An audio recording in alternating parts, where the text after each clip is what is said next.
Welcome, everyone, to the Godplane, Episode 4, As Through a Mist, Darkly. Phineas, you're supposed to be studying. There's so much to learn. Of course, you should be studying. But study is expected, and so you pretend to, even though you don't need to. You've never really needed to. Magic comes naturally to you, and why do you need to read the books when the spirits themselves tell you what happened? Especially in this house. So you pretend, with your nose in a book, while you listen to the two spirits in the room bicker. They're ancient and withered, and apparently built the sprawling manor in which your family resides. They're not happy that this room has been turned into a classroom.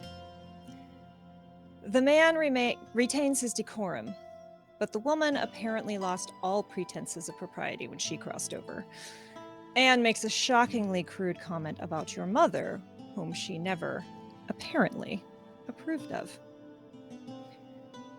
You laugh, despite yourself, and draw a glare from your brother, your twin. He looks up at you from over his own book, seemingly incredulous that you could find something funny in these tomes. He's always been overly serious and studious. You're both children, no older than 7 or 8 years old in this memory. Tell us, what do the two of you look like? And what does this shared room where you both study look like? Well, it was once a receiving room, like an entertaining room, and it has been repurposed as a library / schoolroom, place of study. So there are, all of the lovely walls and tapestries have been covered with bookshelves. There have been desks and tables and other kinds of research tomes. It's getting quite dusty, and that is essentially what they've turned a lovely place for entertaining into a place of study. But yes, the young twins look startlingly. I don't know words today. Give me a break. Similar in appearance, like disturbingly similar in appearance. They are the types of twins that finish each other's sentences, that move in unison somehow, seem to maybe have a secret language. They are both very young children. Again, dark skin, short cropped hair, just because it is simpler and their mother can't be bothered with anything else.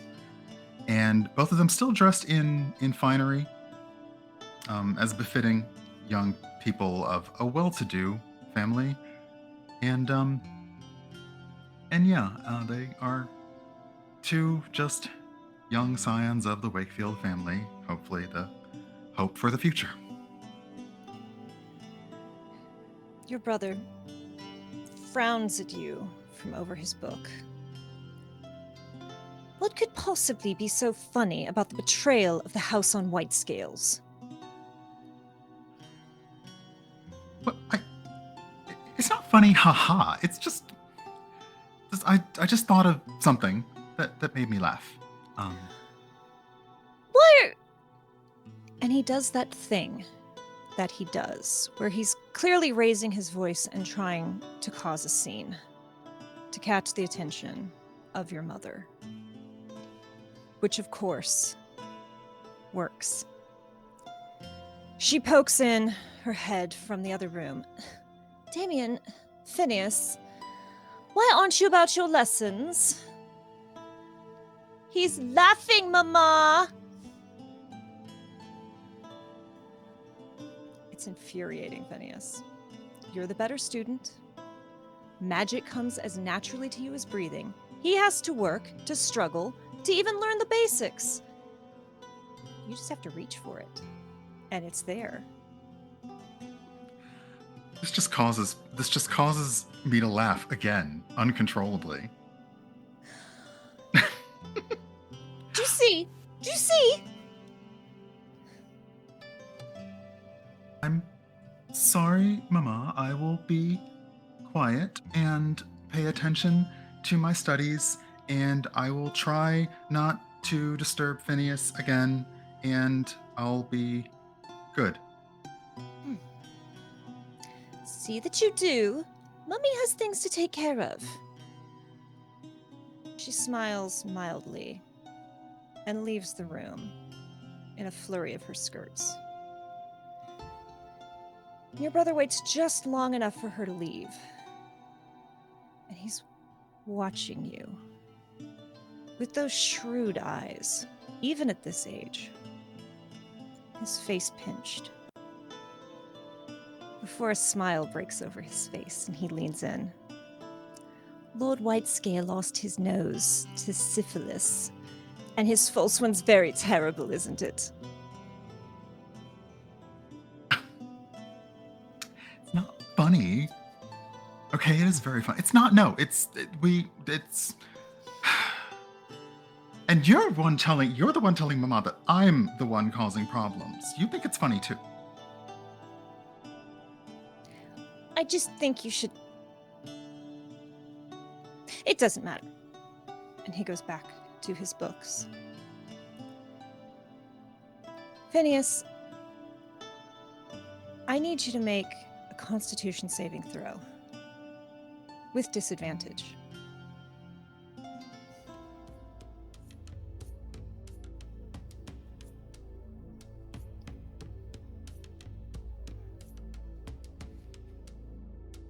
Two. You crash through a window. Curtains flutter in the wind, much like your mother's skirts. You land on your back and pain sears through you. It's not the fall through the window. There's something horrible that cuts through you, as if it's trying to burn away your very soul. You are a young person now, no longer a child. You crack your eyes open, shards of glass scattered about your fine suit, leaving thin trails of blood across your skin.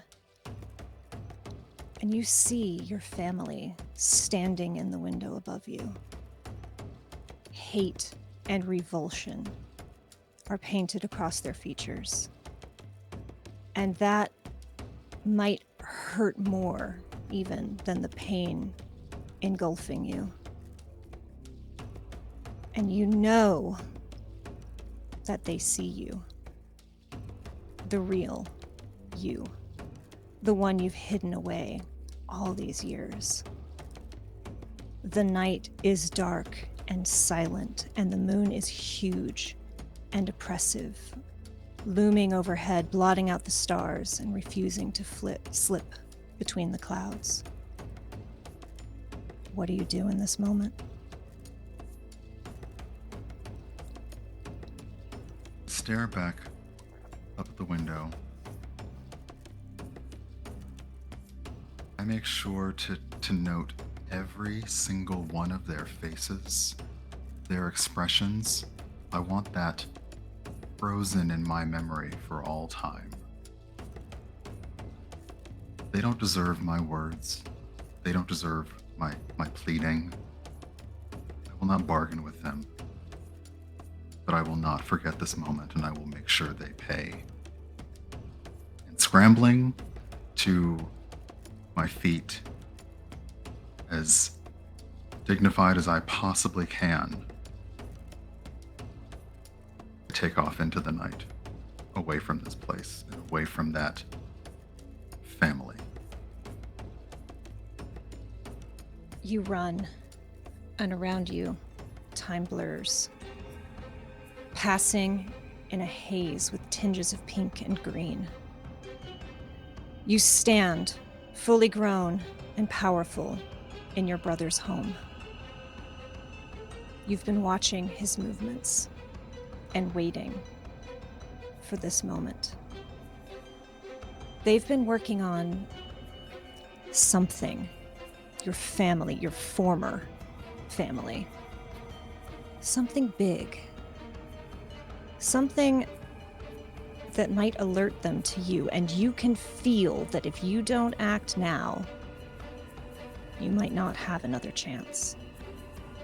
You're hidden in the shadows just beyond your brother's study. The house is silent and empty, save him. The family reunion happens soon, and you've carefully sown just enough chaos in their communications, spread just enough misinformation that you're sure you'll be able to slip into the position unnoticed, undetected. He hurries past you, unaware of your presence, muttering something beneath his breath. Give me a perception check in this moment.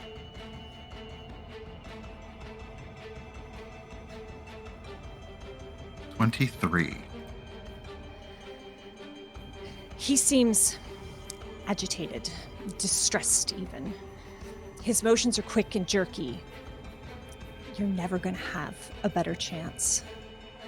As he moves by, you hear him mutter, No, I shouldn't have to redo the sigils. Not yet. It shouldn't be this strong yet. What do you do?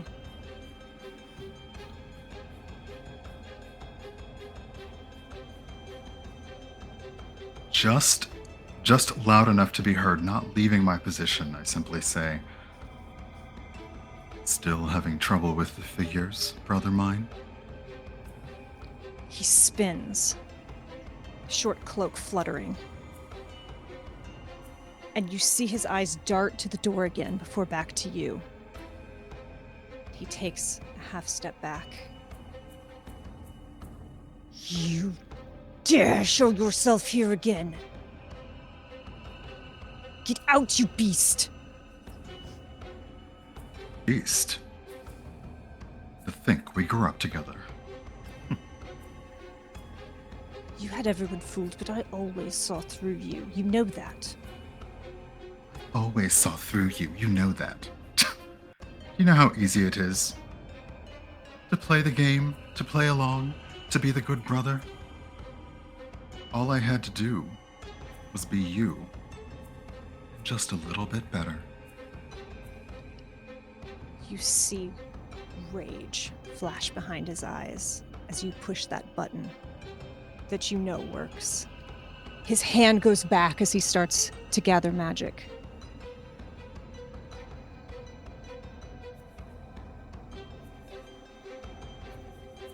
Do you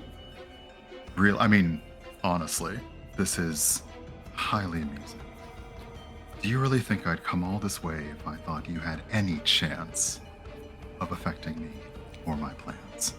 He releases an eldritch blast at you.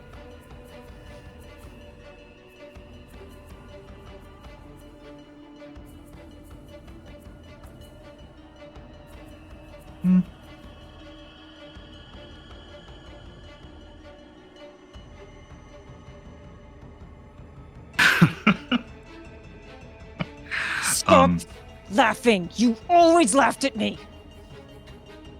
I'm honestly just pleased that you've learned such an easy and simple incantation.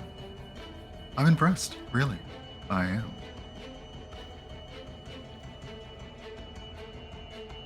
He unsheaths a dagger from his belt, and it is a moment of blind rage.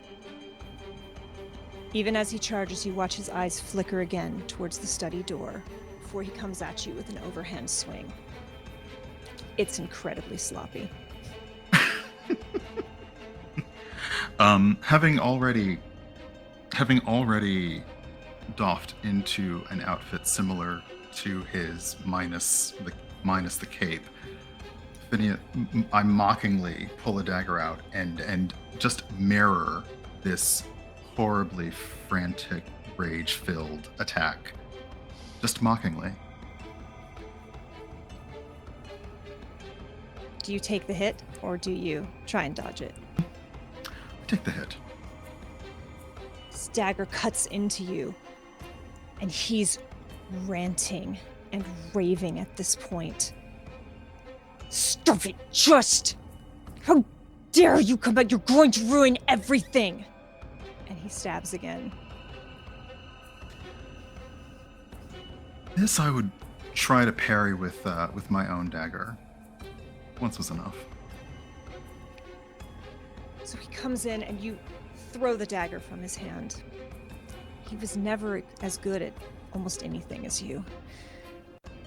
And so surprised by this, he stumbles back and hits the door. And you hear something behind the door rumble slightly, and then it blows outward, slamming him against the opposite wall. And you see a smoke rising from the study's door. Now just a doorway with splinters of wood laying across it. Take a peek outside to see what might have caused, and in through the study to see what might have caused that explosion. Lean in, and you feel something cool as a moist sea breeze move across your face. You hear words whispered in a language that you don't know, but somehow you know it means thank you. And while it makes no sense to you in that moment, you taste pink as this presence dissipates, melting away into the night and leaving you alone in the study with your former brother. You take a breath, and you're back. Back in Drixilla's house with your companions in the Godplane. And welcome everyone to the Godplane, episode 4, As Through a Mist Darkly. This is an original 5e horror campaign, and I am your humble dungeon master, Purcell. Before we proceed, I would like to warn you about the content of this adventure. This is a horror game, and that means there's going to be some elements which some viewers might find disturbing, which you might not find in every single game. I've worked with this incredible cast you see here. I know their lines and veils, and we have a system where we can nope out of a scene if it becomes too much. But that said, I don't know your lines and veils, and I would please encourage you to approach the stream with caution, take care of your own mental health, and take a break if you need to. With that, let's meet our incredible cast. Please introduce yourself, tell us your pronouns, where we can find you, and who you're playing. Starting with Candace. Hi, everybody. My name is Candace. My pronouns are they, she. You can find me at Candace the Magnificent, over pretty much everywhere at that Candace girl on Twitter. I am playing Bo Astrius, pronoun she, her, your resident Minotaur fighter. And the... Oh, no, not the star of our cold open yet. Piper! You're next. Hi, everybody. I'm Piper. You can find me on Twitter at Maddie Matihi. You can find me on Twitch at Matihi. I use they, he pronouns. And tonight I am playing Pepa. Pepa uses she, they pronouns. They are a Geppettan soul knife rogue. And now the star of our cold open, Brian. Hi, I am Brian, pretty much known as Urban Bohemian everywhere. My pronouns are he, they. I am playing Phineas, a bard, and Phineas's pronouns are they, them. And Kerri. I am Kerri Smith. I use she, her pronouns. You can find me at Kerri Smith 2012 on most platforms. And I am playing a half-human sorcerer named Dillon that uses they, she pronouns. We would like to take a second to give a special thanks to our sponsor. That is Idle Champions of the Forgotten Realm, who you will be able to see one of Brian's characters in the game very soon. How cool is that? You can use !code in the chat to get a code to redeem for an Electrum chest so that you can add to your Idle Champions riches. Thank you to Bardley.io for the background music, which you all should hopefully be hearing without echo this week because tech gremlins may have been slain. Knock on something that resembles wood. And to Ghost Stories Incorporated for our incredible theme song. You can hear it right now. It's spoopy. Also, thank you to Cozy Spoon for the art, Jason Wooldridge for the graphic design, and to our mods, Emily and David. Y'all are awesome. As I said before, I'm your DM, Kate Purcell. My pronouns are she, they. Best way to find me is at KDamnFear on the internet. You can't see David Lee, aka Full Rubber Ducky, my co-DM on stream, but he is in chat and making all sorts of magic happen, and, taking notes to maybe make things worse for our incredible players. If you would like to counter David's worst intentions, you can head over to our Ko-fi page and donate to help unlock mist catches, which will hold powerful items to help them out.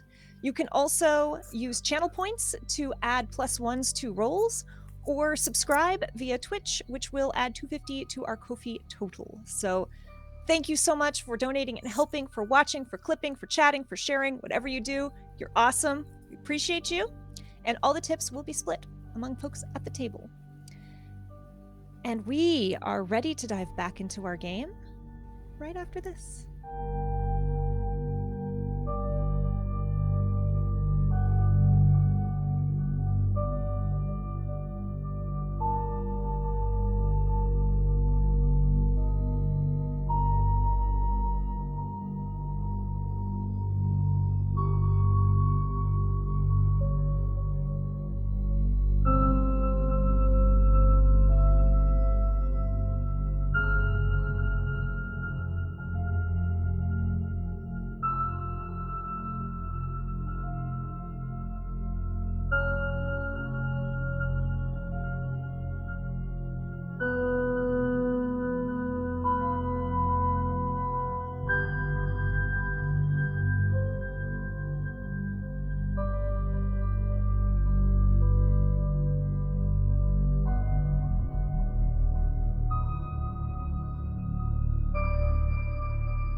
And we're back.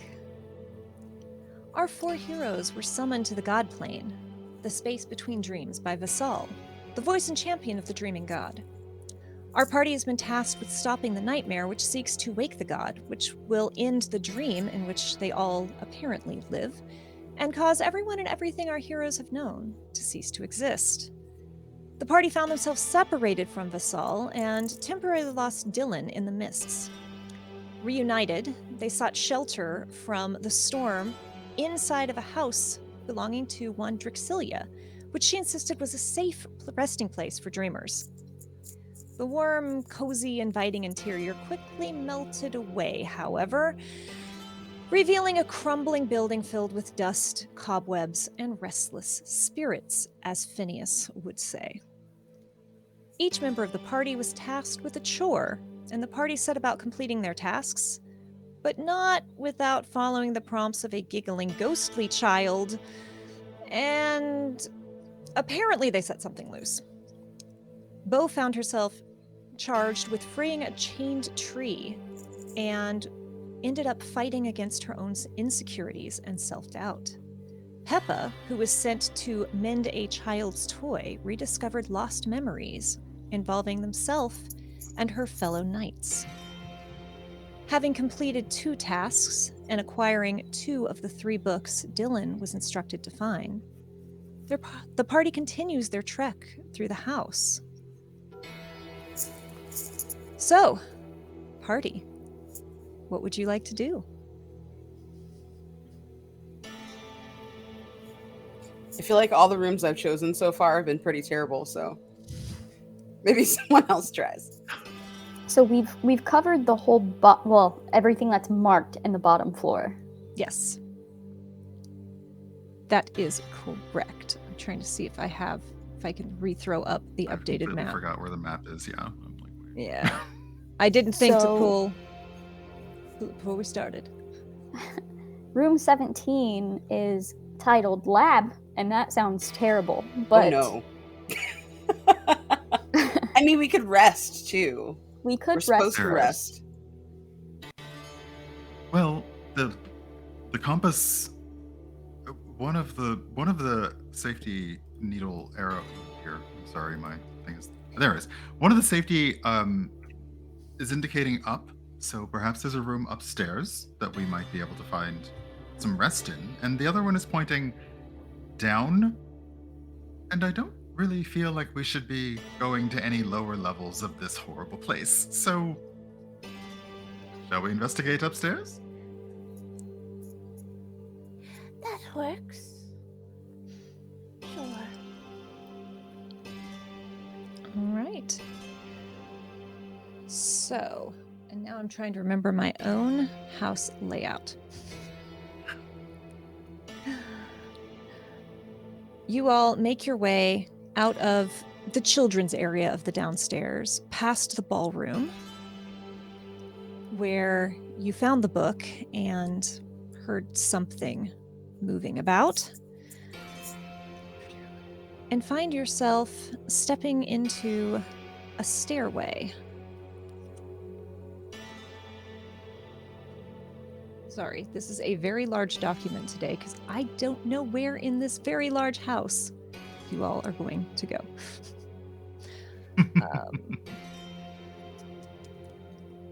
And my shortcuts are not working. Ballroom, stairs. The stairs creak softly as you begin to ascend. What order are you moving through this house? I was afraid you were going to ask us that. Same. Yeah. I don't know if it's better for me to be in the front. I feel like it's better for me to be in the back because I'm gigantic. And y'all need to be able to see around me if something bad's coming. So I'll pull up the rear. Is Bo still carrying Pepa? I imagine you're like up on my shoulder.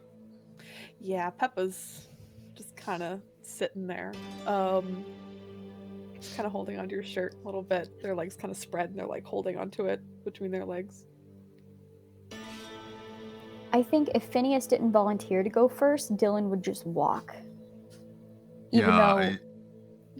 I feel like what happens is both Dillon and Phineas essentially do the whole like shoulder like. No, you go. You go. No, after you. Okay. All right, fine. You go, and then Phineas steps back. I love that. Yeah, Dillon will start leading the way up the stairs. Portraits and framed letters line the walls as you work your way slowly up the stairs. You step out into what seems to be a sitting room, a more open area that kind of leads through. The upstairs landing opens into a hall with a door to the left, and a large open sitting room waits at the end of said hall. Stuffed sitting chairs face the windows, and there is a crumbling fireplace to the south. An unfinished dollhouse sits next to the fireplace, and there are various tools spread out around it. The left side is completely unfinished, but the right side is turned, and you could peek into it. A doorway opens on the north wall, with hallways leading to left and right of this room. Another family portrait hangs on the north wall. This portrait is older and shows a younger Drixelia with only 2 children. And that same dark-haired individual whose face you can't remember as soon as you look away. There is a lot of empty space around the figures in this portrait. The children are frowning. And the lab lies just ahead, or you may continue down the hall towards the guest room.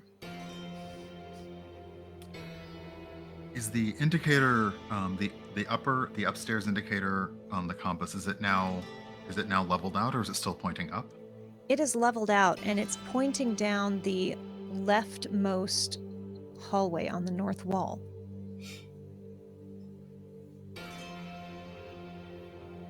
Loath as I am to suggest that we perhaps try to take some shelter in here, the compass is telling us that there is at least a space of rest here, even within this space. Do you think it might be good to take a breather? I should think so. It's been quite the evening.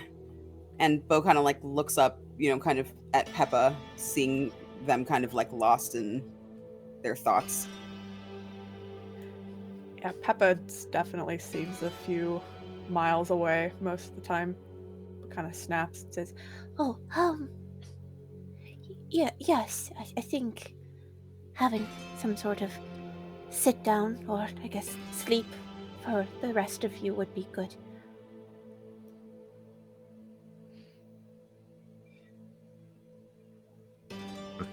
With that, Phineas would lead the way, follow it towards the room that it indicates.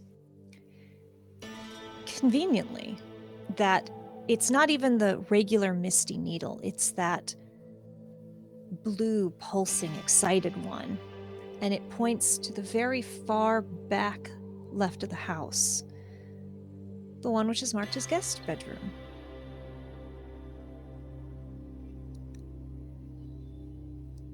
You all enter what was once an elaborately appointed large room. While it's currently in tatters, it doesn't look as abandoned as the rest of the house. There's a mattress that's been pulled from a broken frame, and there are a number of books scattered about the room. It looks like at some point someone had been living here. Phineas, as you turn, you notice above and half across the door seems to be some sort of magical sigil that is broken in half now that the door is open, but would be whole if you closed it.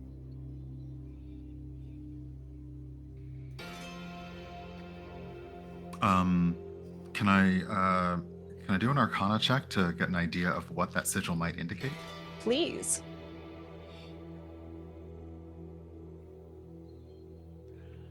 It was so close. 12. 12. You look at it. You think. You don't know the specifics of it, but you can get the broad sketches of it. This is some kind of protection sigil.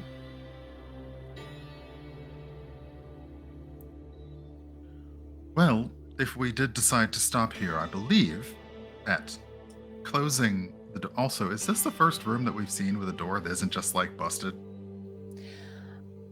Some others have been like attached, but not that. This is actually a working door. It looks stable. I looked at chat. I shouldn't have looked at chat. I believe that perhaps if we were to close the door, mindful, keeping watch and being aware of our surroundings, that it would at least offer us a bit of protection from whatever seems to be, I don't want to say haunting, but it seems the only word, this house.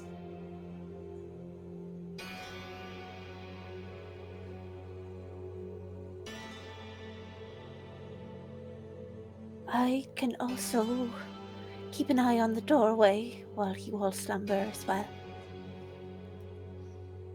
And just as you're having this conversation, from down the hall echoing, you hear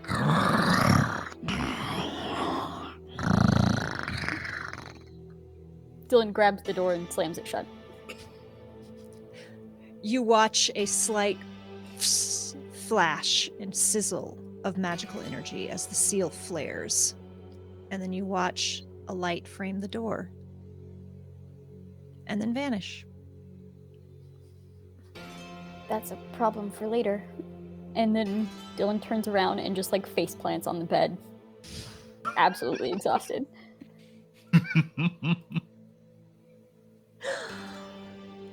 Bo doesn't trust it. Bo immediately starts looking around to make sure nothing is sealed in there with us now. Would you like to give me a perception or an investigation check? I'll give you a perception check. What? 9 both times? Nice.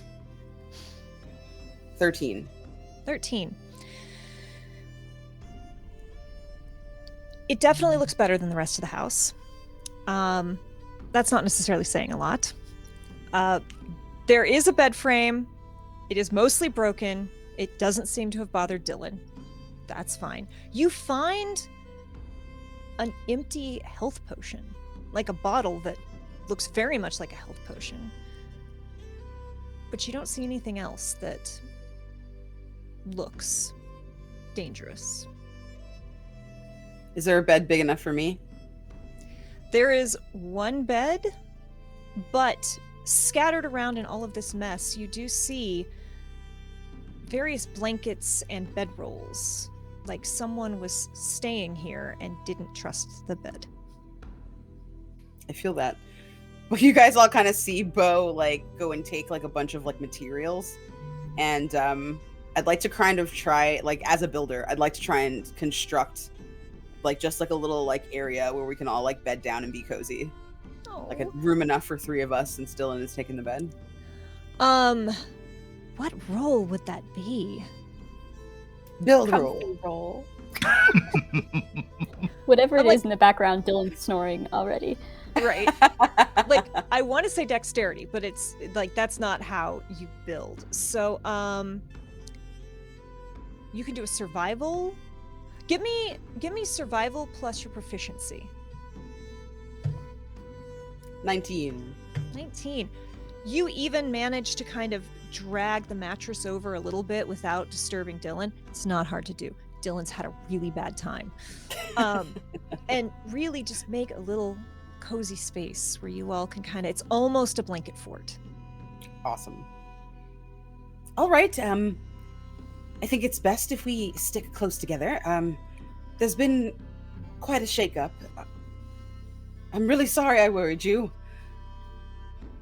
Pepa, are you all right?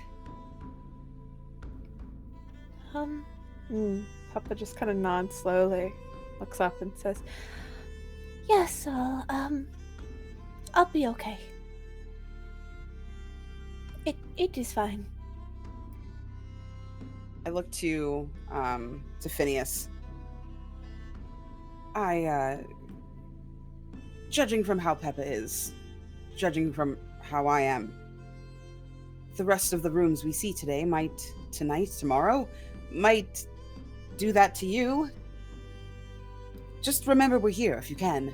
It really helped me to know that I wasn't alone. I appreciate that. That is kind. You definitely seemed as though something intense was affecting you, and I'm glad if our presence was able to help. That's very good to know.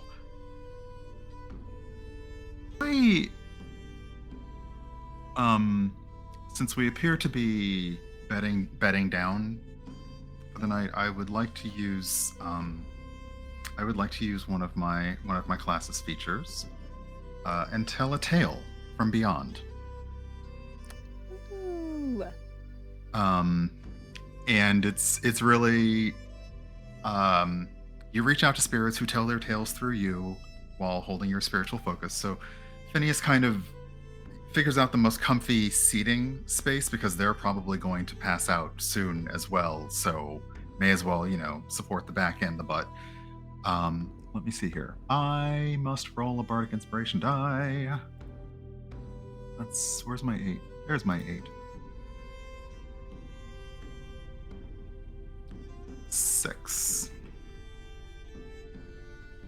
Oh, okay. Phineas tells you the tale of the traveler. And he goes into this, beguiling but in a very calm tone voice of somebody who was charged to go on and ended up having to leave their home. They made new friends, they saw new lands, they conquered great deeds, but they were never able to go home again.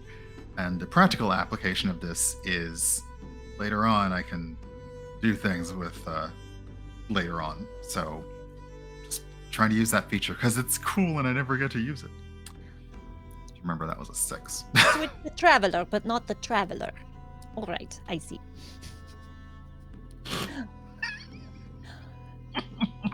As you get ready to rest for the night, do you double check that compass or? I'd like to see if we've gained any sort of sense of the safety level given by its pulses and flashes, and see what it indicates now. So you look and it's blinking incredibly quickly. But again, it's pulsing. It's like it's excited. It's not the same way that the misting needle behaves in the mist, and it's pointing again low to the ground, up against a wall. Oh. Look in that direction. Yeah, I definitely, I call out that it seems to be behaving as it did earlier and point and look in the direction that the needle is excitedly pointing. Right, exciting. And yeah, it's a wall, and it doesn't seem to be much until you bring the compass closer, and then you watch as a little misty space forms and opens, and again you see what looks to be a chest made out of this glowing blue-white mist.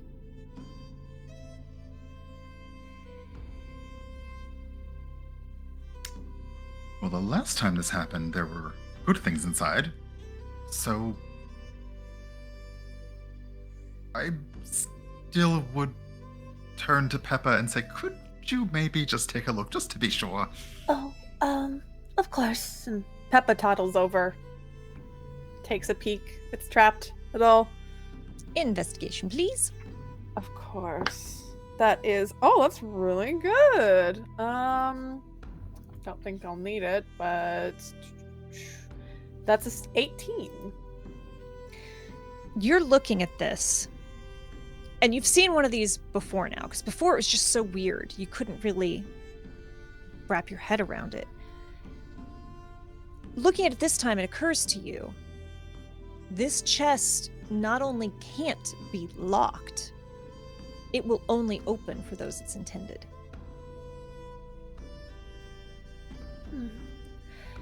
It seems that this chest only opens for those that it chooses. In a sense, it is not locked. So Can you open it? I will see. It opens.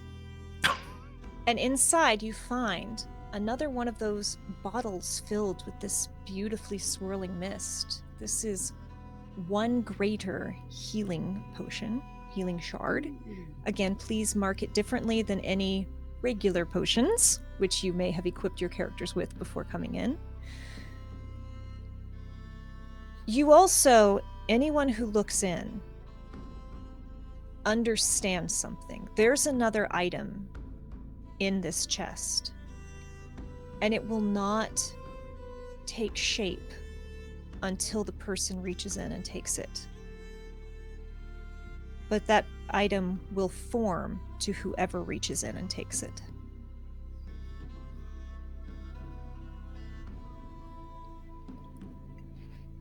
How passed out is Dillon?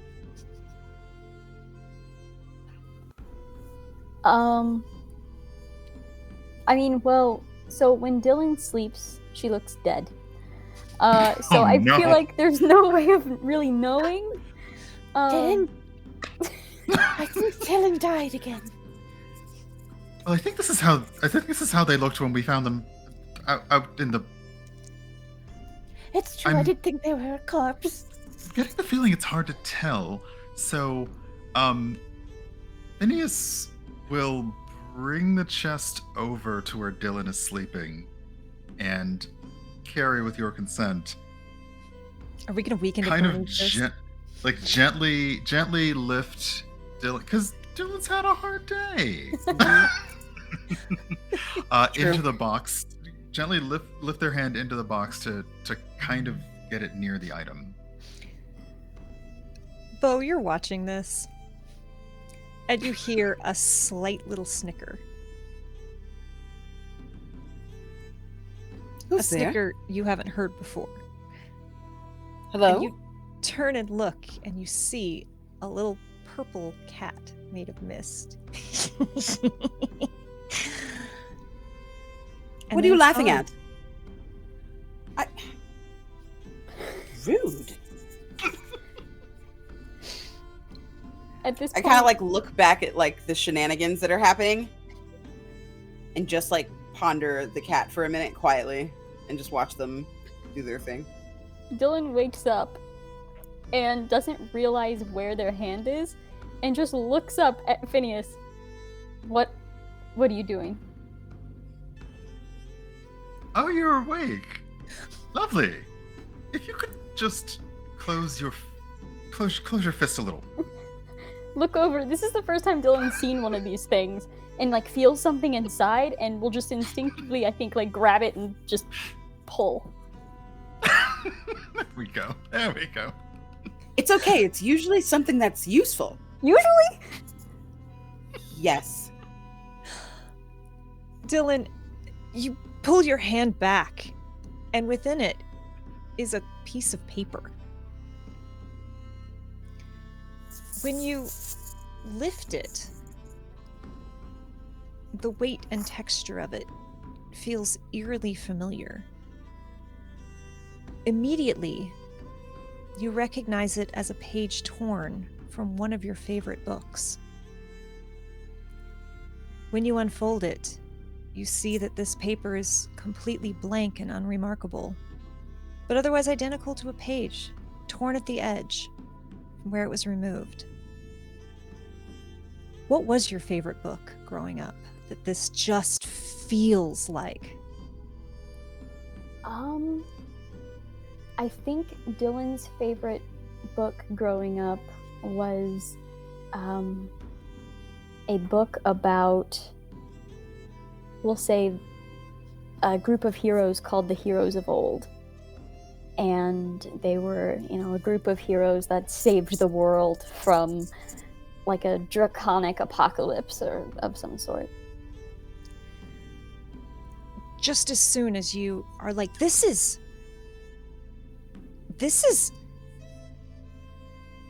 it erupts into a cold, misty flame that slips into you, infuses your spirit. As it vanishes away, you feel a sort of relief wash over you. And you will be able to use this power once per long rest to restore 2 sorcery points.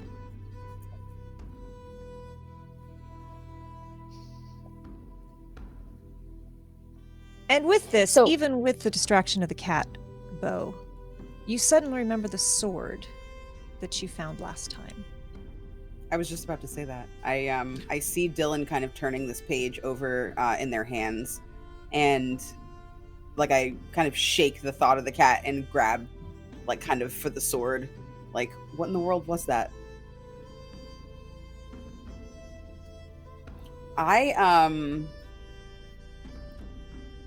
As I'm like turning it over in my hands, I can see that the blade is like really dull. I have smith's tools. So I think I might be able to like try to sharpen it a little bit or like work it a bit. Like I don't have, fire or anything like that to really do anything different with it, but I can try to use my whetstone to keen the blade. You settle down with this whetstone. You've done this before. You know how this works.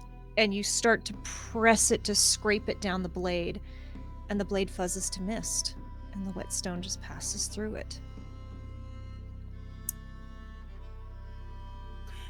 Dillon, do you have some kind of magic that can sharpen blades? A spell of some kind? I can make a bunch of blades in the air. No. Phineas? Anything? Honestly, the blades in the air, I was going to say the same thing. I don't think that, I know.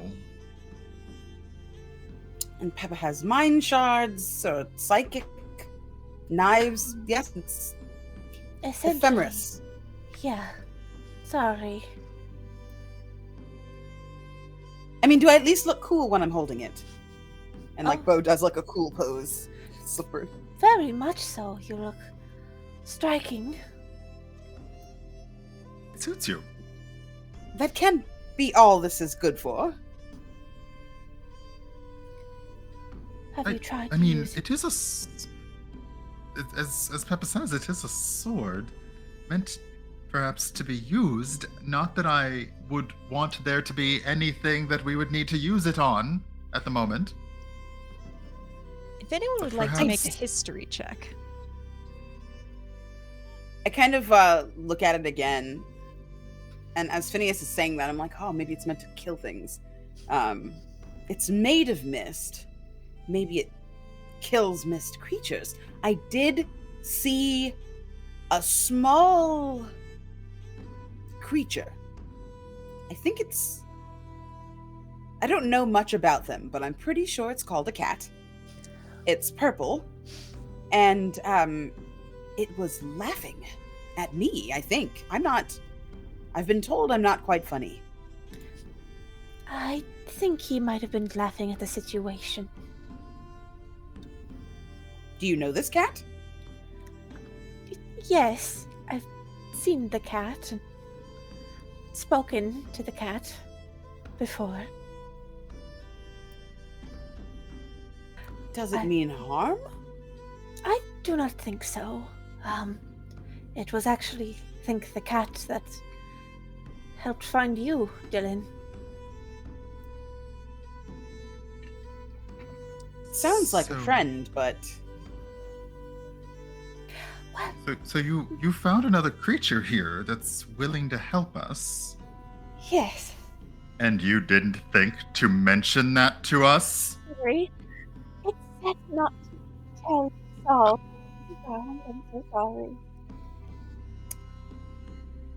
GM, did we all hear Drixalia when she asked Pepa about the cat? Because, like, Bo is sitting here, like, listening to Phineas get upset and is like, I know, right? So upset right now. But also is like, wait a minute. There was an iffy, like, Pepa! Yeah, it was mentioned. Is this the same cat? When Drixalia got upset and said there were lies. And Is it this specifically cat? asked, did you take the deal? I mean, yes, it's the same cat that she asked me about. I'm sorry if I caused this. I really am sorry if I caused this. And now he's here to laugh at us. After causing all this trouble. I don't think he brought back Dillon. Dillon, did you see a cat? Nope. He said he'd reach out to some missed friends or missed compatriots to help bring Dillon back. So I think the cat is a good thing. What did you promise the cat? Not much. Not much, so you promised something? I did. I will be fully honest. I did promise something, but honestly, I feel as though the Weaver brought us together, so all in all, it worked out. Just a touch of my power. I don't know what that means. I haven't felt any differently, so... What did you say you would do?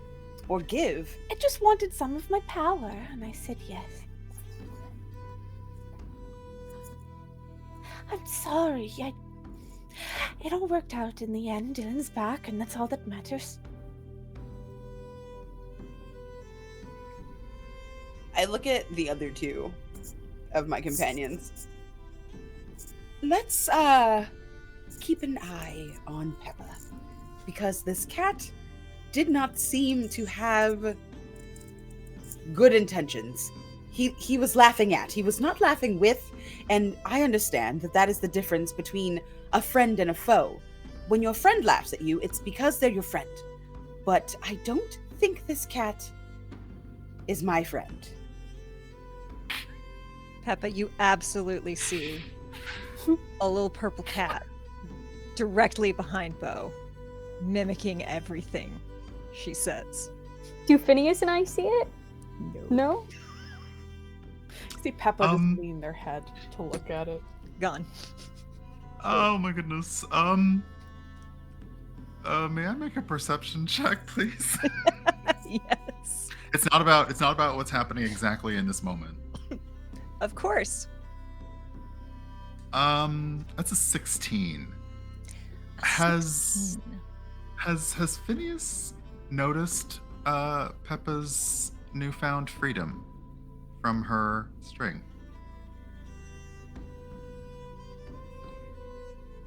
Peppa's been talking. It's been a little while, yeah. Yeah. I've been talking a bit freely. Keeps it to themselves. So just to make sure I have this clear. We saw a cat that nobody else saw, I'm assuming. And we promised it power. I did, yes. None of you are involved in this deal. You don't have to worry. That doesn't make it any better. I understand. What did you get out of it? You didn't just, it wasn't just me, right? You didn't, Well, getting you back was, of course, guess a touch of fate. Worked out, but I finally got the ability to speak independently again. I knew it. It has been quite a while. There's other things, but those are the main two. So for all the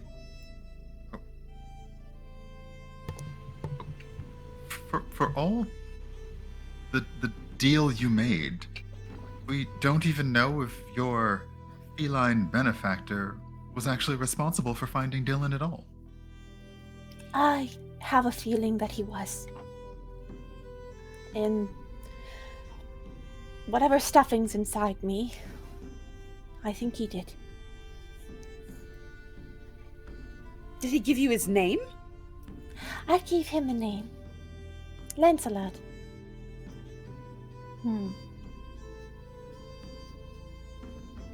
There's a lot of power in names. If he had you give him one, I wonder if he has one he carries all his own. It could be. I assume so. Or he forgot.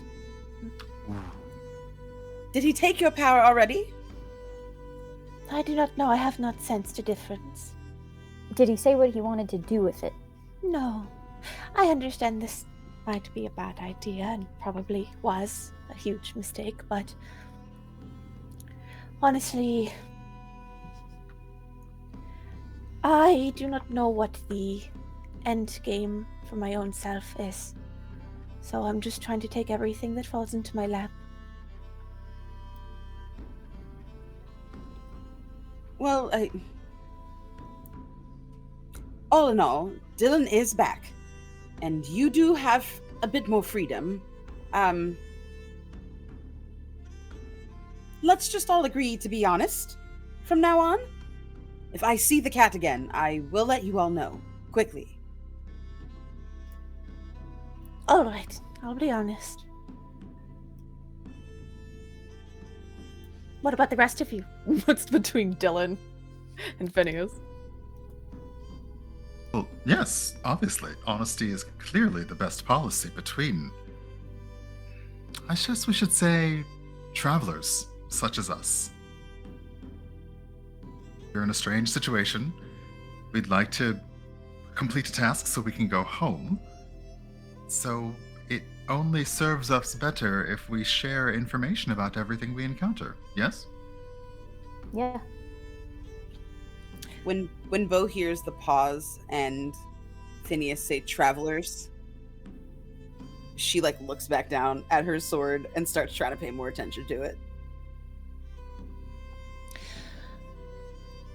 What did y'all roll with that history check a while back? 14. 14? Let me see if I have any modifiers, because I don't think it's good enough. No, I got a 9. That was awful. No. I got rolled a a 10. I rolled a 16. Hey. The 14 and the 16. Again, you've seen a very similar sword before. And it was driven point down into the ground in front of Bice.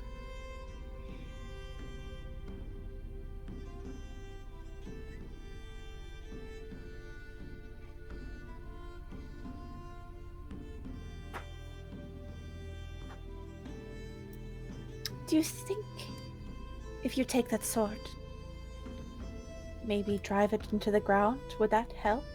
It's the same thing that Vice did. Oh. Okay.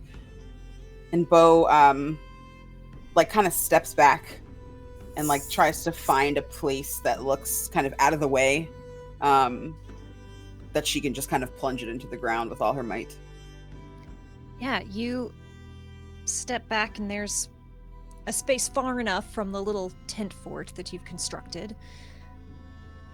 And you drive it down as hard as you can and almost fall over, because as you drive it down, it slips into the ground easily and a cool blue flame erupts from the point of it. And even though it's strange and phantom and blue and produces no heat, it's comforting and it's warming. And it makes this space just a little less terrible. And whenever you use this sword at a camp, you will have 1 stress point restored for everyone in the party. Yay! However, this is a worn sword, so there will be a roll every time you use it.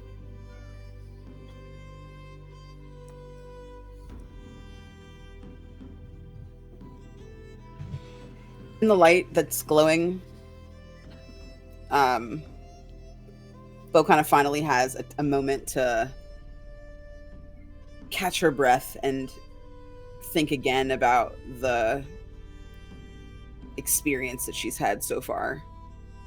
And she like goes to like kind of bundle up in her little like position with her knees kind of up to her chest to fall asleep. And like as she brings her knees up, she just kind of can't quite get small enough to scrunch into the form that she's usually in. And she kind of just like finds herself like leaning back and like sprawling her legs out a little bit.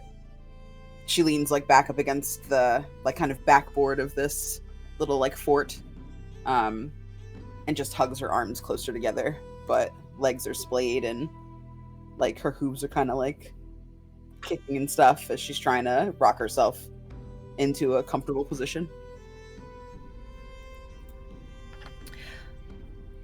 You see Pepa turn their gaze to Dillon and says, speaking of telling the truth, what happened to you? When I ran away, Yes. it's kind of fuzzy. I and that's me being honest. There was.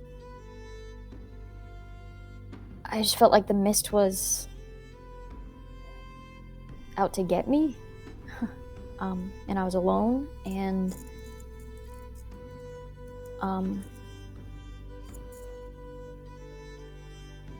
and it just beat the hell out of me until you guys picked me back up.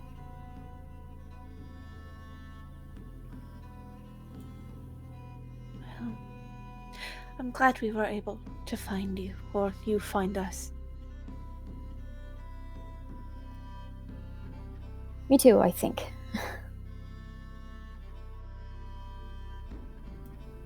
I think the rest of the way would have been difficult without you here.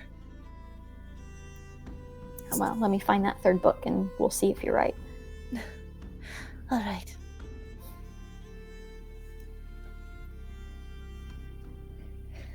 So you all settle down to rest. And Bo, just as your eyes are starting to close, you feel a phantom weight on your knee and open your eyes to a little purple nose peering up at you that says, "I wasn't laughing at you. You're pretty great. I was laughing at them." And then pff, the cat's gone. I heard these creatures were troublesome. I did not anticipate this. I kind of like look around to see if I can like see it poofing somewhere else. Like maybe it teleports, or does it completely go away? So I just kind of like look around and try to... Roll me a perception check.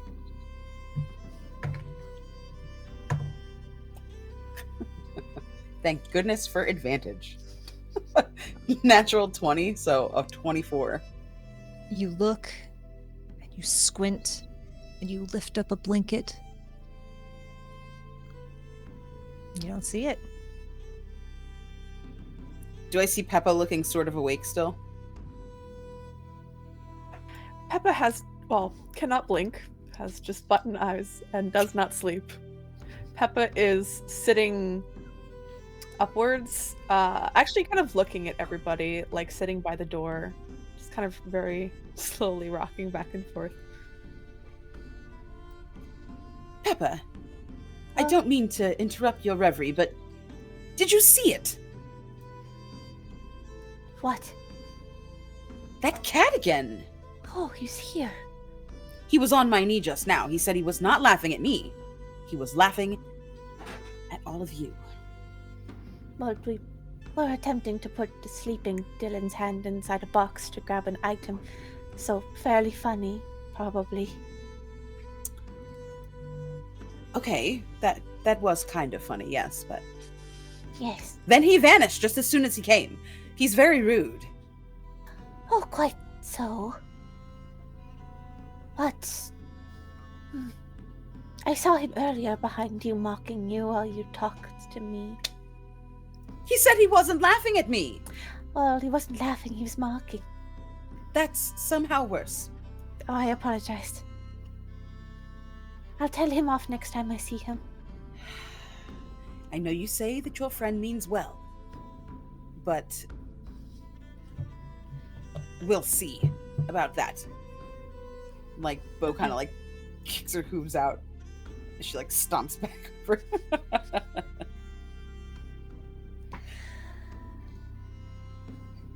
And unless you all have anything else you'd like to discuss, you can all mark yourself off as enjoying the benefits of a long rest. Before we do go to bed, as everyone, because Pepa kind of observes everyone falling asleep, to those without blankets, you see Pepa just kind of stand up and start walking around, and dragging little blankets and starting to like tuck people in very carefully not to wake them, then going back down to sit in their little spot by the door, just thinking.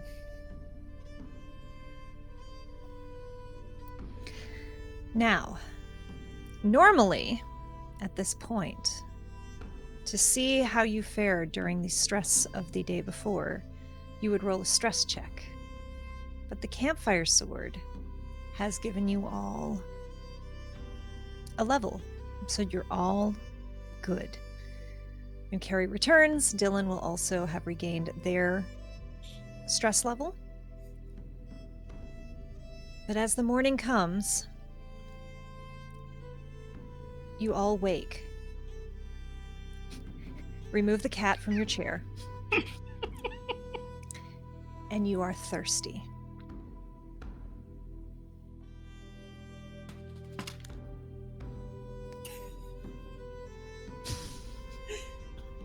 Oh, or if you're on mute. Let's just comment. Just to confirm, Pepa is not thirsty, correct? Unless is it a magical thirst? There's thirst, but there is a strange compulsion for something normal. And for most it manifests as thirst. You can decide how that impacts Pepa.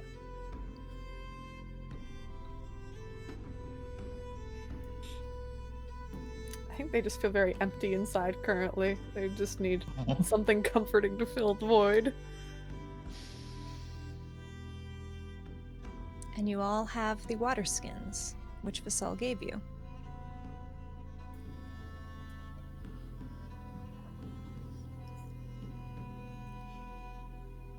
I think Dillon would be getting one of those out. Dillon has no reason not to trust Purcell. You take a drink. Roll me a d20. That is a 10. 10. Roll me a d8. Great. That's a No. 7. Oh no. 7. You take a drink, and the water tastes gritty between your teeth. But your thirst is quenched, and you do feel just a little bit better.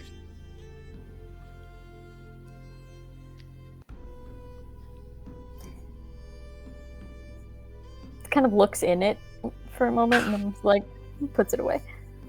It's strange because it's completely empty, but when you tilt it up, the water fills your mouth. Upon seeing Dillon, Phineas would follow suit. Roll me a d20, please. At least upon seeing Dillon do the thing, not upon the reaction afterwards. 18. 18. And roll me a d8. Oh, no, not that one. 8. Phineas,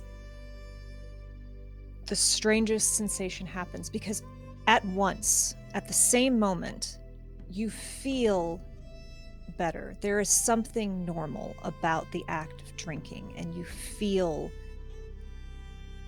good. But at the same moment you feel that way, you feel dozens of tiny little legs crawling down your throat as you swallow. It's a terrible sensation, but you will be able to roll your next stress check with advantage.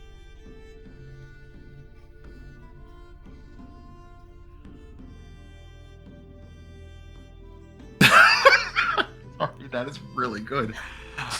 You just for a moment, like reconciling the two feelings, you do hear this very like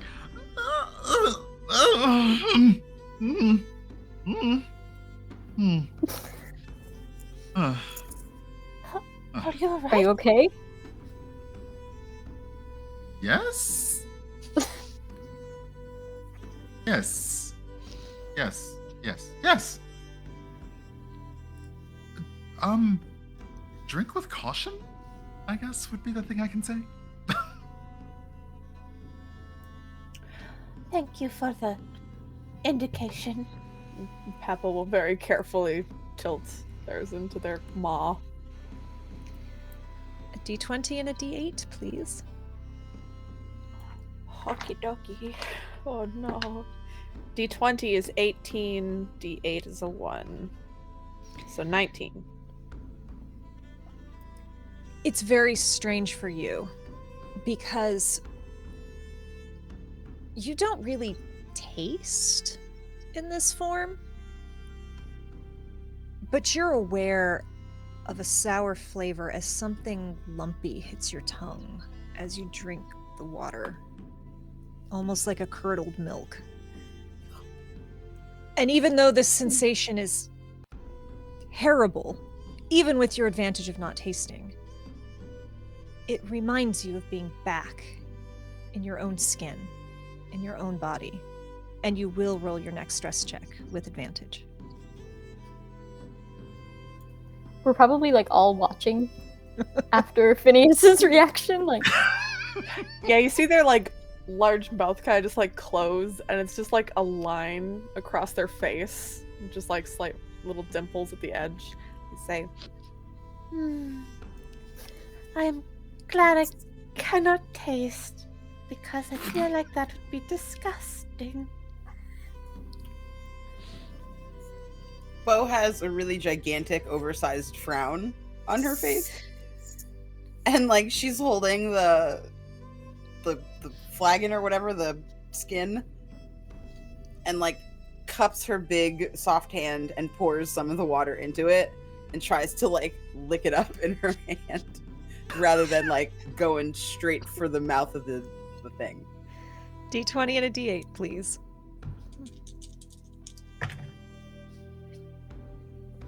So I got a 6 on my D20 and a 3 on my D8. You kind of lap it up, and the taste of bile assaults. No, your okay. senses. Oh. No. I got lucky But with your sand. thirst Or... is quenched. You guys just see this gigantic 6-foot-tall, broad-shouldered minotaur shaking her hands like this, and her mouth is out, and like she's like, I have salty mouth. I think I need to find something, and starts like looking around the room for a trash can of some kind, a waste bin, a bucket. There's a couple empty potion bottles and like a broken That's not big vase. Yeah. A broken vase. Like, Oh. Do I have a scrap of mango left? sure. I'll be nice. I shove that in my face and I'm like trying to chew it. And for the first couple of seconds, it too tastes like bile and I'm having a real hard time with it. But I am able to overcome. But Bo is now traumatized, so. Yeah. Traumatized. That couldn't have been worse. Are we sure we still trust Purcell after this one? Mm-mm. Did we trust her before? No. Okay then. We all feel better? We all good to go? Well, better is relative, but yes. I feel... Mhm. Can I put my ear to the door before we leave it to try to listen? Like, I've heard that growl, and I want to make sure it's not just outside. Give me a perception check. 19. You press your ear to it, and you listen. And it's silent outside. And you kind of jiggle the door, and wait. Nothing. It seems safe. I don't hear anything in the hall. But that's not to say we shouldn't proceed with caution. Do we know where we want to go first?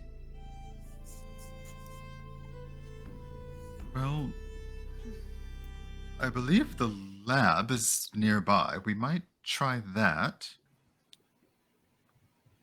Or we could go further into the floor than we have before and look for Dillon's third book.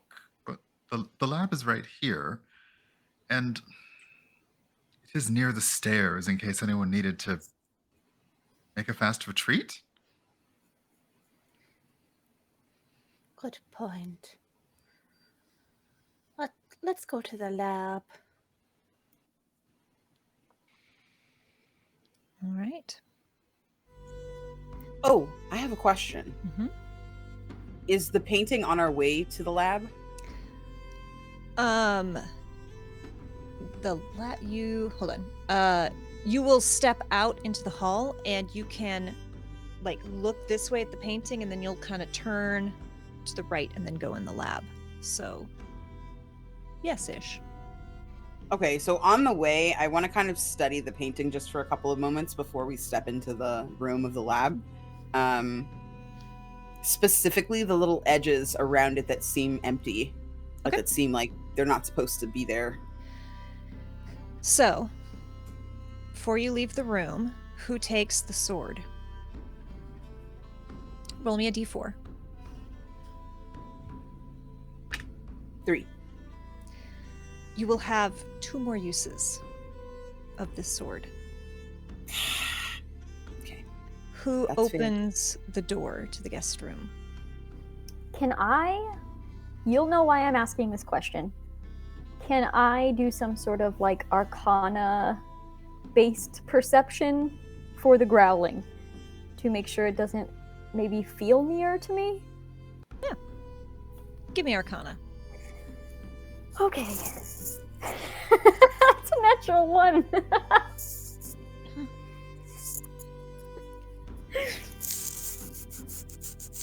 It's right behind you.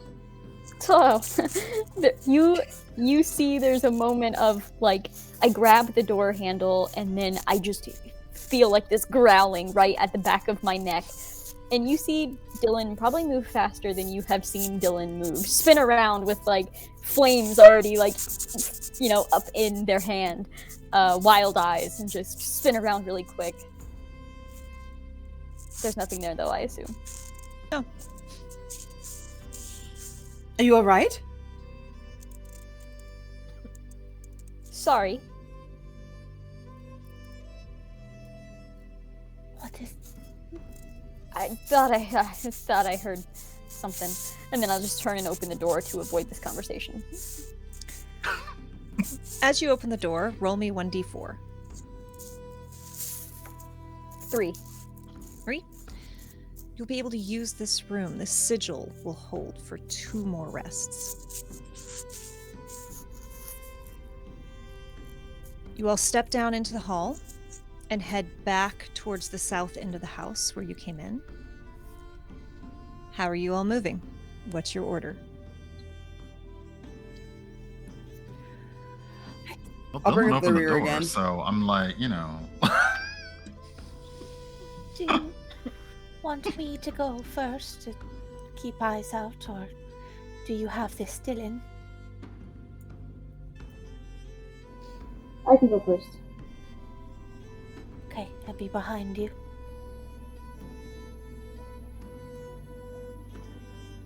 And then Bo is bringing up the rear.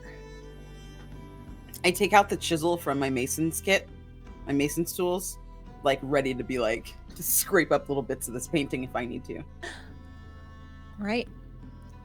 So you move down the hall and back into kind of that sitting room. You want to get right up on the painting. Is anyone else doing anything as she's looking? Just idly looking, like any rooms that had doors damaged enough that were kind of like just a visible, not peeking ahead in, just kind of looking for anything super out of the ordinary that's not weirdly decrepit, etc. So it does strike you. Actually, roll me perception before I just walk away. Wow. The 14. 14. It is strange because all of the doors in this hallway are standing and solid and closed. Except for the guest room, which was slightly ajar even as you approached. The door at the very end of the hallway is a slightly ajar, and it's a closet. And you feel something about it. Strange, and it's hard to place.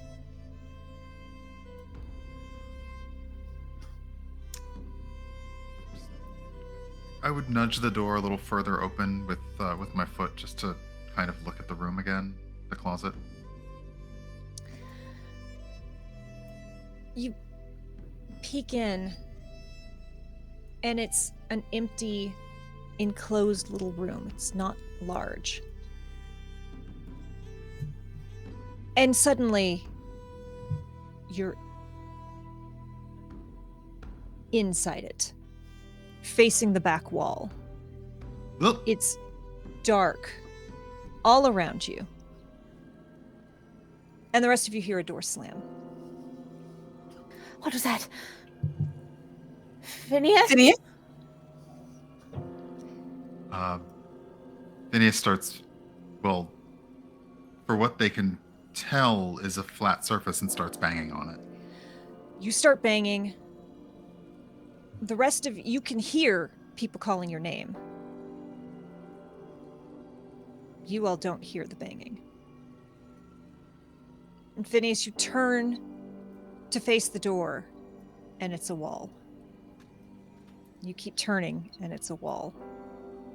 And you keep turning, and it's a wall. And Bo, you look around in confusion. You see Phineas in what was once a blank space in the painting.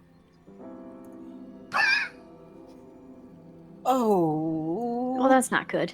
And the children look just a little less sad. How do we... Can we get him out? Can we I want touch? to try to touch it. You touch it, and it's there. The paint is dry.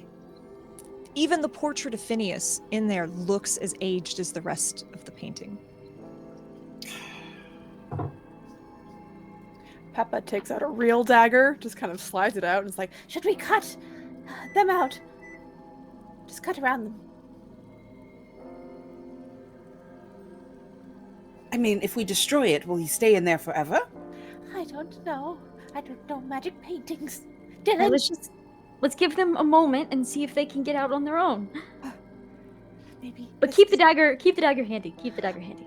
Okay. Sensing that this is not normal,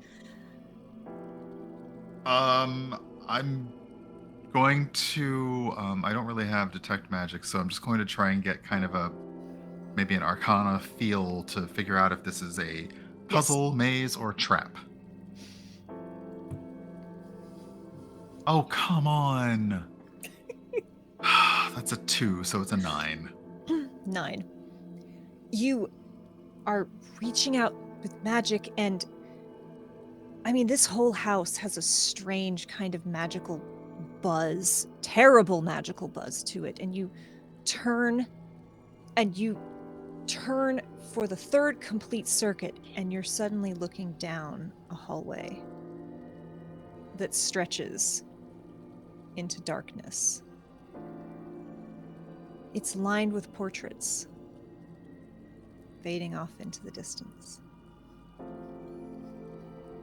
Do they, who do they appear to be of? You go up and look at one. It's not a face you recognize. It's a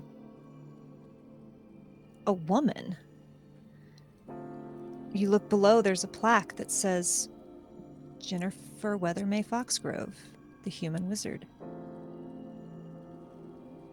You turn to another one, and it says Cadabray, the human fighter. And at another one, you see Loxina, a human cleric. And further down, you see Kinley, the changing bard. And another Valise, the human rogue. And they just continue. Is it endless in both directions? Like ahead and behind me, or? You turn around and the closet where you were is just a dead end. It only stretches one direction.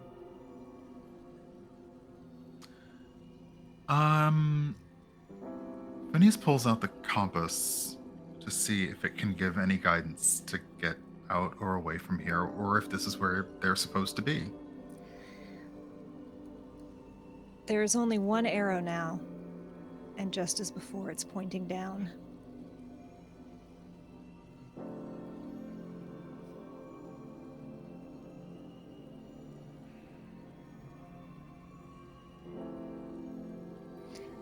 Those of you in the main room, what are you doing?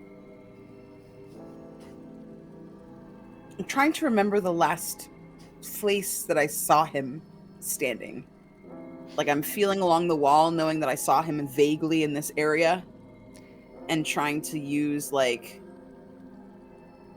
my personal, like, masonry skills to kind of try to detect if Yep. I can... You're knocking. He was in the hall looking. He'd been looking at the doors, and there's the closet.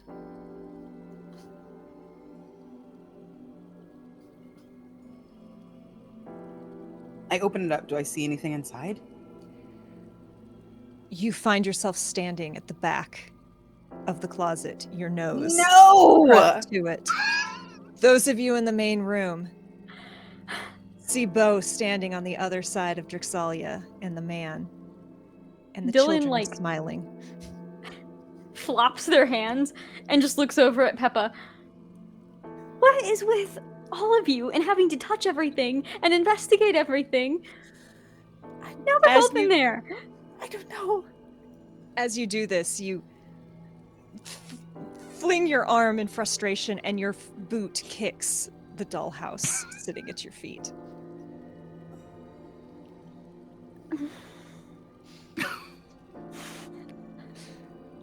Pepa, give me a history check.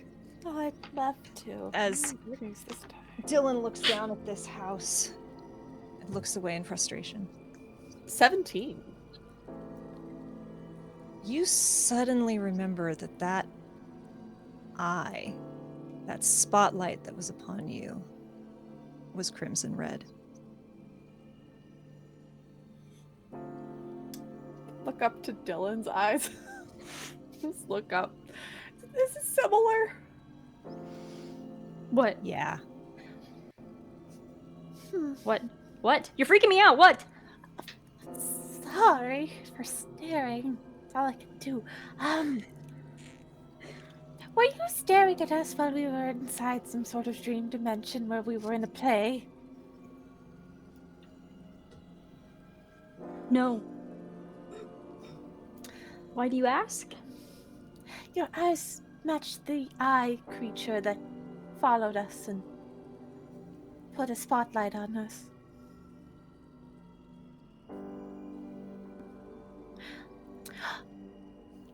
Maybe if we look inside.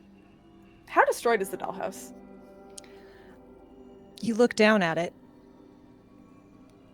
Only one side of it has been carved. The other one looks like it's still being carved, but what you look at looks exactly like that stage you stood upon.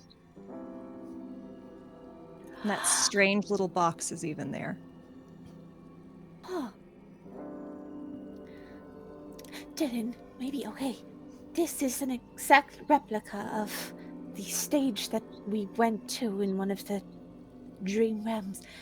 Maybe there's somewhere in this house where we can find them, like a small version of where they are.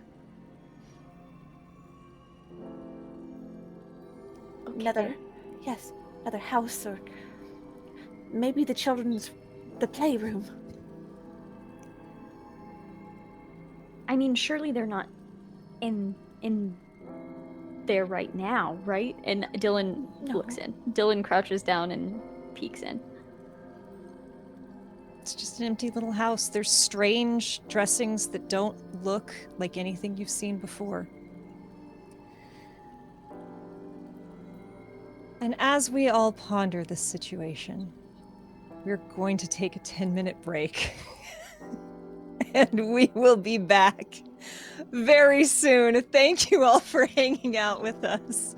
I am so delighted at what went down. We will see you in 10. Thank you for hanging out. Don't go nowhere.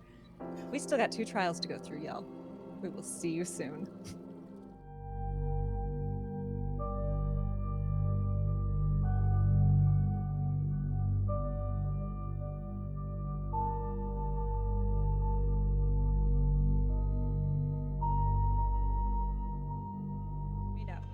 Hello, everyone. Welcome back. Last time, right before break, Phineas, while investigating this strange house, found themselves inside a closet, staring, suddenly swallowed in darkness before it opened into a long hall of portraits for them. Bo, who'd been examining a portrait over the fireplace, suddenly saw Phineas's likeness appear in it. And as she tried to retrace Phineas's steps and discover where they went, also found herself staring into the back wall of a suddenly doorless closet. This surprise jostled Dillon's foot into hitting a dollhouse as they watched Bo's likeness appear in the portrait, bringing back the memory to Pepa of a crimson eye, very much like Dillon's, watching them from a stage. Bo, you find yourself in a very small for your mass closet, staring at the back wall. What do you do? I punch as hard as I can. You hit the wall. It hurts a little, not that much. You're tough. Nothing happens. You hear the reverberations in a small space. What manner of trick is this? Your voice echoes. I try to slightly. push my muscles, use my muscles to kind of push against it, see if I can burst out of this cube, this square I'm in. You push, and you feel a board give a little bit.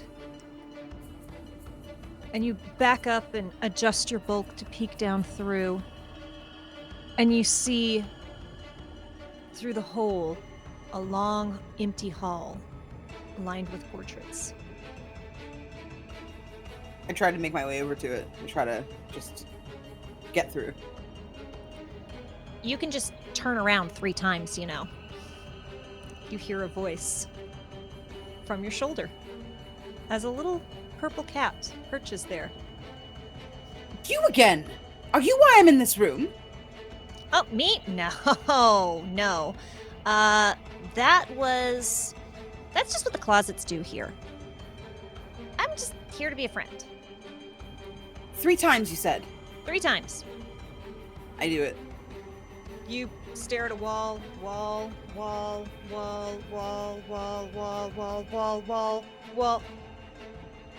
hallway lined with portraits.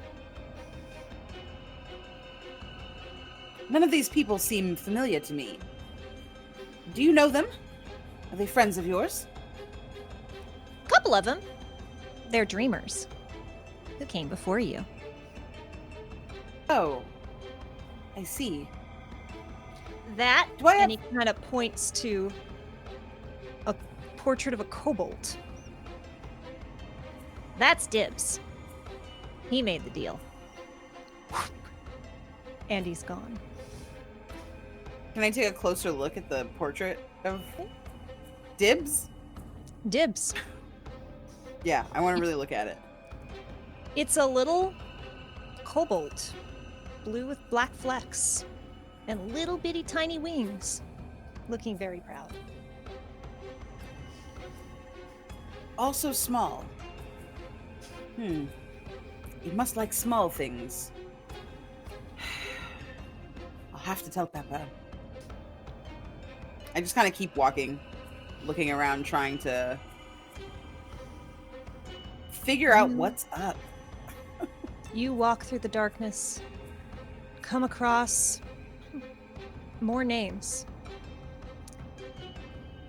Rook the Orc Paladin, Eberk the Dwarven Cleric, Thezek the ASMR Fighter. As you continue to walk through the darkness, Pepa, Dillon, you're in the room. You see your friends in the portrait and those 2 smiling children.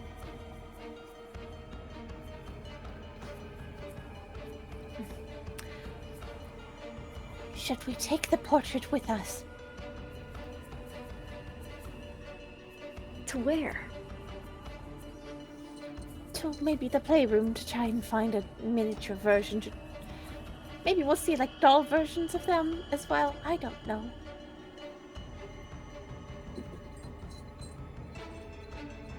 I don't really know what else to try, so I don't like this. Neither do I. But I do want our friends back. Phineas, right then, you've been walking this hall, and you suddenly step, and you're at the top of the stairs, and you hear your friends' voices just off to your left. I mean, I guess we can take the painting. I'm gonna see it. I'll. Have we even seen if it'll come off the wall? No, not yet. You Hello? have your eyes. Wha- Hello? Phineas? I look at the painting. Phineas is not in the painting. And the children look just a little sad. Where did they go? Is anyone there? Wait, where did you say my character is? You're at the top of the stairs. Like Oh, you as if just I was- walked up. I don't understand where I was or where I am now. There was a long hallway. There were a lot of very interesting looking portraits. And now I'm here. And immediately they clock. Where's Bo? I just point. You see Bo in the painting. And those children are just a little happier than the last time you saw them in that painting.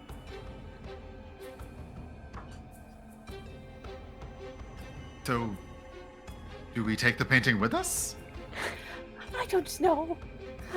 We were thinking about cutting you out, but somehow you got it on your own. Did you do anything special? Could you hear us? No, it was just a long hallway of many, many pictures, portraits even, and I just kept walking, and then I Bo, found you myself... step out of the guest room door. Hello? Oh! Oh, you're okay. Okay, so don't go in the closet. That's alright, I never planned to.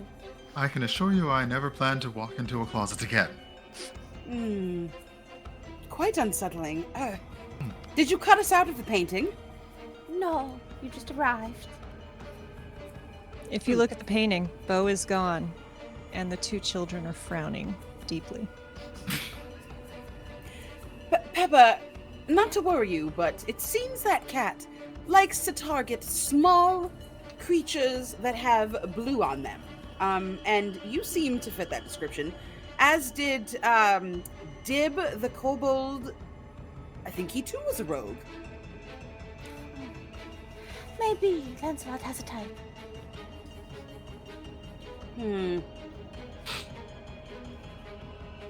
Are we going into this lab? We should definitely find what we need to do, whatever we need to do to get out of this place, because I would like for it to let us leave. Yes. Yeah, let's... Lab, no closets. All right. Lab it is.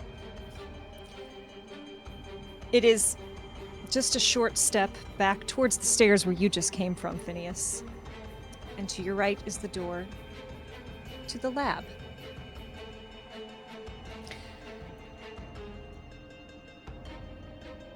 Behave. Chemistry, alchemical, and magical tools, books, and sigils are spread across various countertops in what must be an artificer's dream room. Every surface is covered in hand-scrawled notes, books, supplies, test tubes, and tools. Bookshelves sit atop every counter, reaching to the ceiling. A strange vent sits in the ceiling. You all step in and see this empty, chaotic room. And Phineas, as you said before, saying that the spirits here are restless is perhaps something of an understatement, but you feel a familiar prickle in this room. There's someone here, lingering and impatient, eager to speak, unlike most of the spirits you encounter. Yes, this is familiar. I am going to try something. Nothing weird. Although I don't know why I'm giving you the patter I normally give my customers. Look, there are ghosts in here and I'm going to try to talk to them, okay? Oh. Okay. Sure. So Phineas focuses on the strong energy that they feel and simply says, "What would you like to say?" Does your ritual look any particular way, or are you doing away with the trappings? There is a slight glow around Phineas as he does this, but this is the short form. You watch as Phineas settles into something practiced. And you ask, what would you like to say? But you immediately feel yourself pulled into that world. That green glass glowing world. Before you can even blink, you're in your study. And you see Phineas leaning over a book, writing frantically with his back to you. The rest of you don't hear Phineas speak. In fact, when you look at them, they stand still, eyes wide, staring off, though there's a faint green glimmer in their pupils. Phineas, you see the other you spin, eyes narrowing, nose wrinkling, lips twisting into a sneer. You dare return here? Deceiver, liar, murderer! I can't believe I was so foolish as to ever call you sibling. You have no idea what you've done. Give me back my life! And he lunges at you. Make a wisdom saving throw.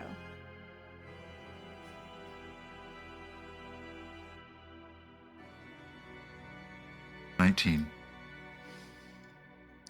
You watch as something new comes at you. This strange shimmering, it almost looks like a net woven of thin green strands of energy, and it tries to close around you. But you swat it away, because you were always the superior sibling. You are far from the only parasite in this world, but you opened our eyes to something bigger. We were right to repel you. You taught us so much more than you will ever know. We had it contained. It was in our grasp, and you! Give me another wisdom. Give me a charisma saving throw. 22. You feel something that you have never felt from your brother before. You feel him trying to separate you from your body. This is your body, and you push it away as he continues to rant. We had it contained, and all of its power was within my grasp. It was all going to plan, but then you... And then you made a mockery of my work. You had to go and play at the paranormal in my visage. Do you even know what we discovered? With you and all of your theatrical bullshit and your imaginary friends who whispered to you. Did they ever tell you about the power? How it takes from us without our even knowing and uses it to grow stronger? Do you even realize the damage you've done? Give me another charisma check. I'm sorry, saving throw. 19. 19. Again, you feel him pushing at you, and you push it off. But something catches, and you take 3 points of psychic damage. And you feel your brother start to pull away at your ability to hold your body in its current form. The rest of you watch as there's almost a ripple across Phineas's features. What's happening? Is this how I looked No. when I went away? Mm-mm. Phineas? You're nonplussed by this. You're used to this. You look around. You see his papers and his notes. And as he continues to rant and rave, you start taking bits of information and pulling it together, even as he continues to hammer at you. Give me another charisma saving throw. 22. He tries to force his way into you. You feel him trying to tear at your ability to control yourself, but you always had so much more control than he did. And you bat it away without even thinking. What do you even attempt here? What has brought you here? They were doing something. I ruined it. That's all I need to know. If it was something that would bring the family power, and I denied it of them, all the better. You can't stop me. You hear a sound, a laugh. It's not in your mind. It's in your brother's mind. But you're hearing it in this strange, shared place.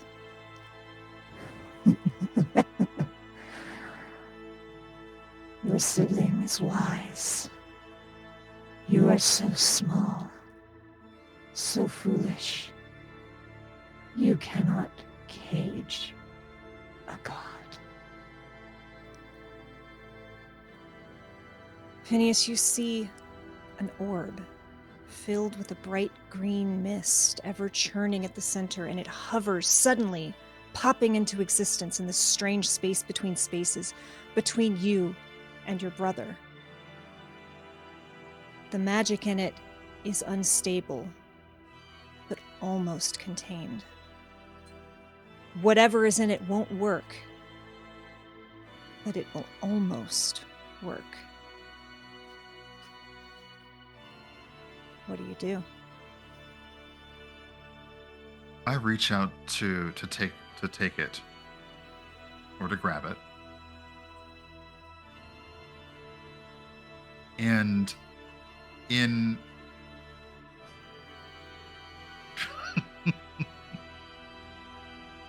Phineas's face changes to that of their mother, and even in her voice, and looks upon Phineas. Now, what are you playing at here, my child? And then back to the shifting on. Your brother sees you reaching for it and frantically goes faster. Can't quite get it from you and physically recoils as he sees your mother's face. And as you take that orb, You watch as the glass, it doesn't shatter. It just fades away. And you all see that green glow fade from Phineas's eyes. Phineas, you stand in the lab, just as you'd seen it moments before. There's a thin line of blood that comes from your nose. Tell me, Phineas, after that encounter, do you look like yourself? For the barest of moments, you see almost like, as bright and pale as porcelain and featureless, dark eyes, pale hair, for just a moment, and the figure you see before you reaches up to wipe the blood from their nose, and as they do, their features shift back to the person who has been traveling with you this entire time. And then they realize they weren't alone in the room and turn to see.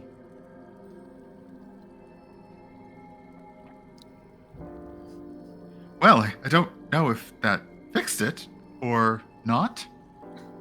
Did anything happen? Something happened with your visage. It changed. Green is quite a lovely color, though.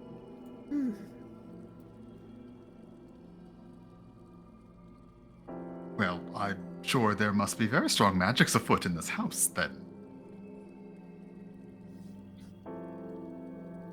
I thought we were being honest with each other.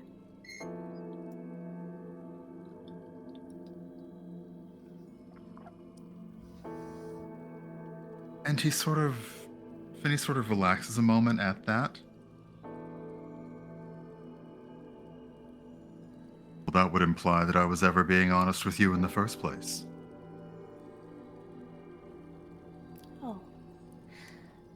Well, are you going to start now? There's no time like the present. And then, again, just the entire demeanor back into the Phineas that you've been traveling with. What can I say? Sometimes the people you meet are simply full of surprises.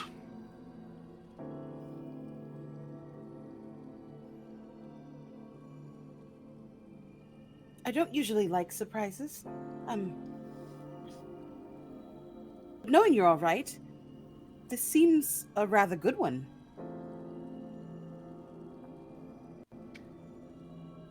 Truly, it's not something that I choose to share with everyone I know, but since we are here and we do, as was said, need to be honest with each other, I'm certainly prepared to let you know that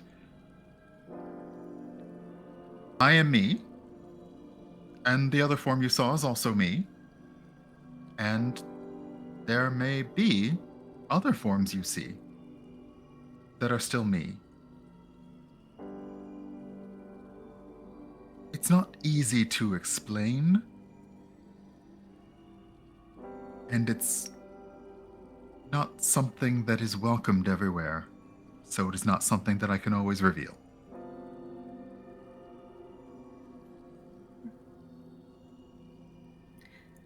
That is understandable, and I understand your hesitation. Not mad at all. I feel we all have secrets, and you're valid in yours. I'm sorry it was revealed this way, and you not telling us instead, with your choice.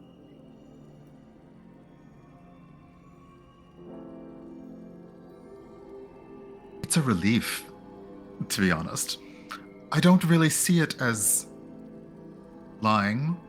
I don't see it as being dishonest. I simply am who I am. However,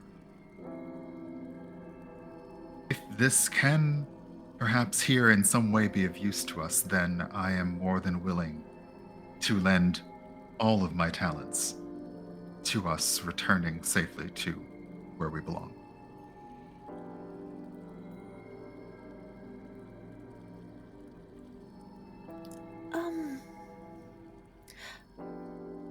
I do not want to ask this of you at all. More of a query I have. If one were to give a description of an individual, would you be able to show such a thing?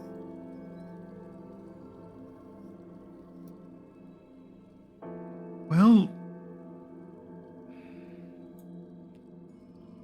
it is difficult if I've never seen them myself, but I believe form could be arrived at and changed and adjusted to perhaps appear as desired. It's not a parlor trick. Oh, of course not. It's not. I don't. I mean, I do have several parlor tricks now that I think about it, so that was perhaps a bit spoken a little quickly. But yes, it's possible that I could do that. I realize I've lied to you, or at least not been completely honest with you. Are we okay? What, like health-wise or emotionally?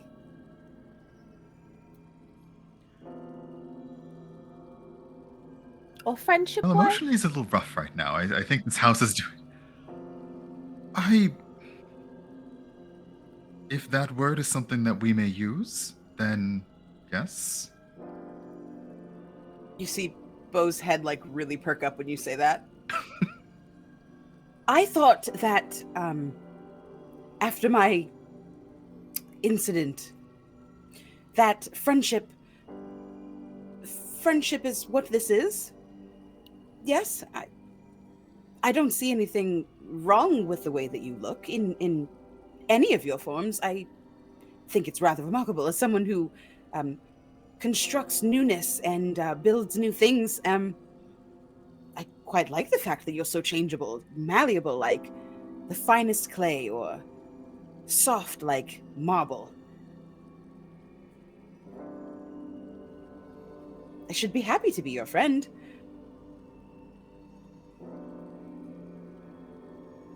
Kind of see the edges of Phineas's eyes sparkle a little bit, and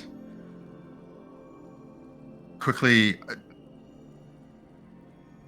Dillon, you've been very quiet, and I know from our experience that you do at least speak the truth, if somewhat bluntly.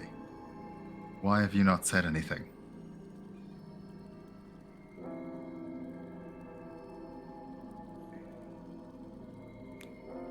I don't like it when people lie to me.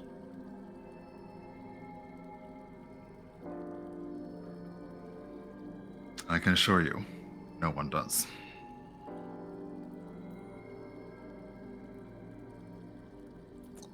Are we ready to get a move on then? Oh. Does Phineas feel that whatever is needed to happen here has happened here? You look around. And you look down and realize that green orb is in your hand, floating just above it. And as soon as you look, it almost pops like a bubble. Green energy swirls around your face for a moment before settling into your monocle. And you have an understanding and a clarity. There was, whatever that power was, your sibling was trying to harness it, siphon it for his own gain and the gain of your family. You did something to stop this that night.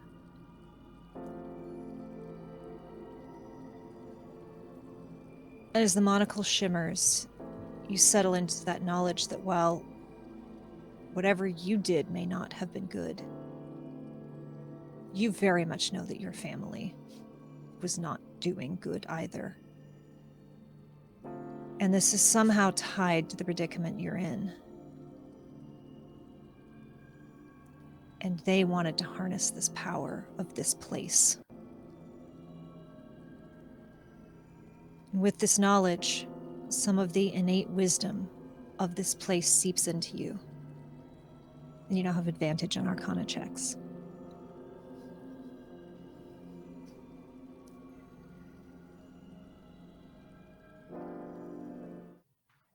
What would you all like to do? I don't know why we are experiencing what we are here or what this place is about, but it isn't explicitly harming us. Nonetheless, I wish to leave, so should we? I agree. Yes. We should press on. Yeah. Dillon, kind of like as we're walking, I say, Dillon, forgive me, but has this house shown you anything about yourself? No, I don't think so. What do you mean, though? Like, Well, correct me if I'm wrong, Pepa, Phineas. This house showed me some harsh truths about me and gave me some things to think about. Have you had the same experience? I haven't, but if watching all of you has made me realize anything, it's that once I get this third book, it might.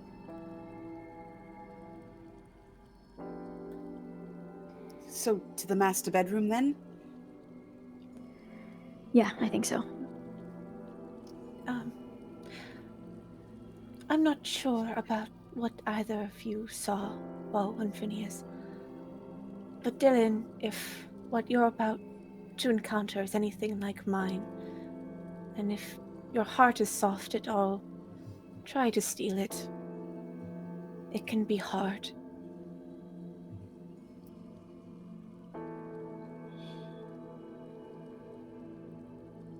Dillon doesn't say anything to that.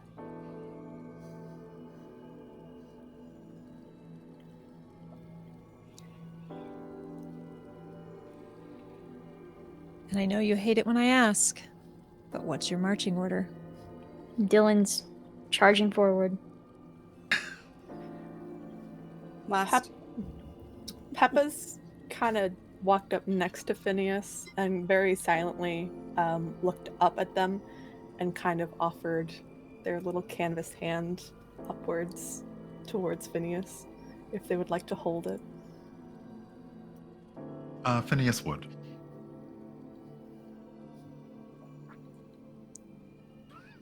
So you all make your way forward through the house, through the sitting room, past a door that's barely connected that leads to a very large water closet, past not one, not two, but 3 doors that seem to be solid and shut. And before you, you look in on the master bedroom. It was once opulent, but now the curtains hang torn and ripped before the floor-to-ceiling windows that make up the slanted right wall of this room. The carpet was once soft and plush, but is now filled with mildew. Damp from the conservatory below has allowed pests, millipedes, and other insects to crawl from beneath the carpet and rotted furniture. There's a large door, half open, that leads to a closet. And just past it, a door to a second water closet. One whole wall is floor-to-ceiling windows with a sliding door that overlooks a balcony into the conservatory.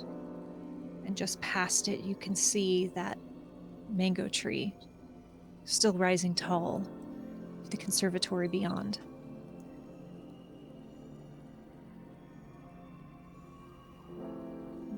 What do you do, Dillon? I kind of look over my shoulder and I just say, "Watch your step if you come in." And I just scan the room to try to find what I'm looking for. Give me investigation, please. That's a 13. This room is not very pleasant. It smells of mildew. Every so often you see something crawl out of the corner of your shoulders, or out of the corner of your eye, and you realize you haven't heard that growling or scraping chain in a while, and that's starting to nag at the back of your mind. And just as frustration starts to set in, you find a book half hidden underneath that crumbling master bed. I pull it out. Does it look like the others? Exactly like the others. And a few words down, you see So I will take all 3 of them out.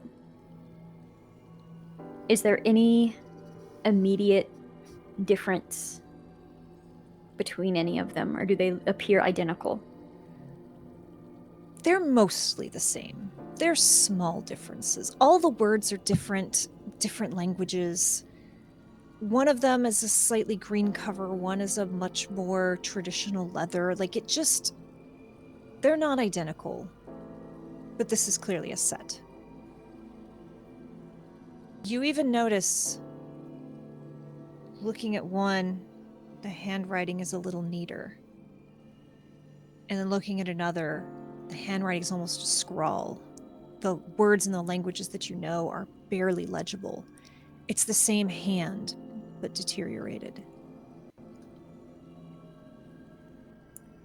I think there's a moment where Dillon is like muttering under their breath and gradually getting louder and louder, not even really realizing that she's saying anything out loud, really, but they're just repeating, like, beware the draw of the wrong tone, beware the one of these is wrong, or maybe 2 of them are wrong, and is just kind of mumbling, forgetting that anyone else is even here, really. Just staring down at them. What do I do? You are looking at the one of the neatest handwriting, right? And it's the 4th word on that one. And you look at the other one, and it's the 6th word.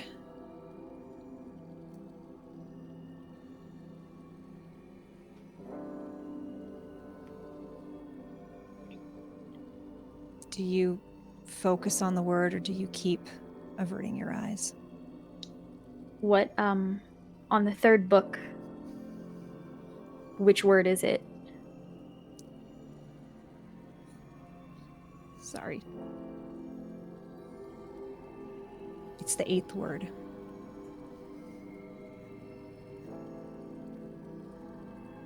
I kind of like say that out loud too. I'm like, the 4th, the 6th, the 8th, that doesn't. And then I look up, and are my companions in the room? They all stand before you. You all watch Dillon looking at these books and muttering to themselves. Do they mean anything to you? I don't think so. My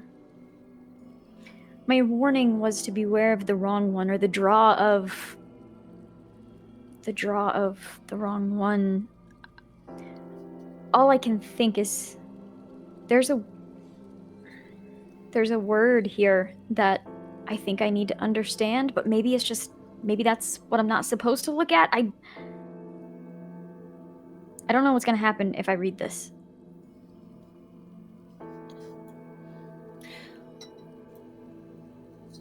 Whatever happens, we're here for you. Which one do I look at? Which one do I read?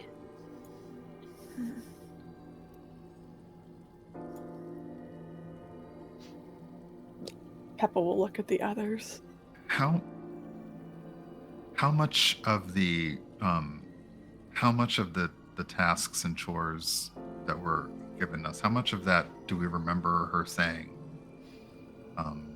about the book's retrieval? I will make sure I give you everything. She said, I mean, I have it here in front of me. I just want Yes. to see if do we remember what we were basically cursed with? absolutely. And just Phineas starts muttering to themselves, "The blood of demons befouls my home. For this sin you must atone. Retrieve from me these books of 3, but beware the draw of another tome freed." Is there another book? I don't know. I didn't even think of that. And just kind of looking down at the 3. And then my eyes like dart to the book on my hip. Huh.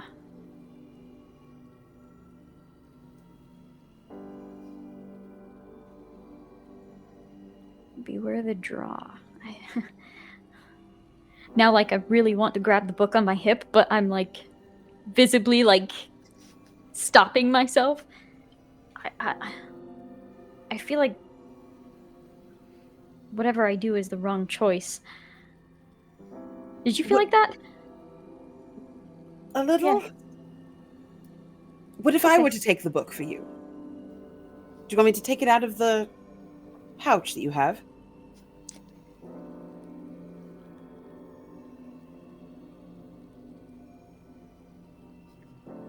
Maybe just stand back a little. All right. Bo goes to Phineas's other side and holds his hand.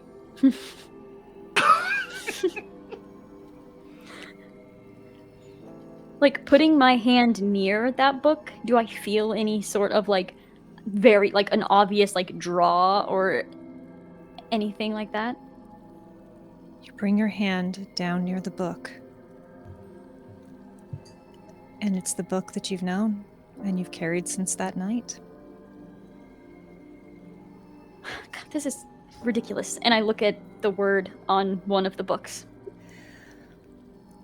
You scan the 1, 2, 3, 4, and that strange shifting comes before your eyes, and the word savior flashes in your vision, and you take 2 points of psychic damage as something suddenly sears, and you can open the book.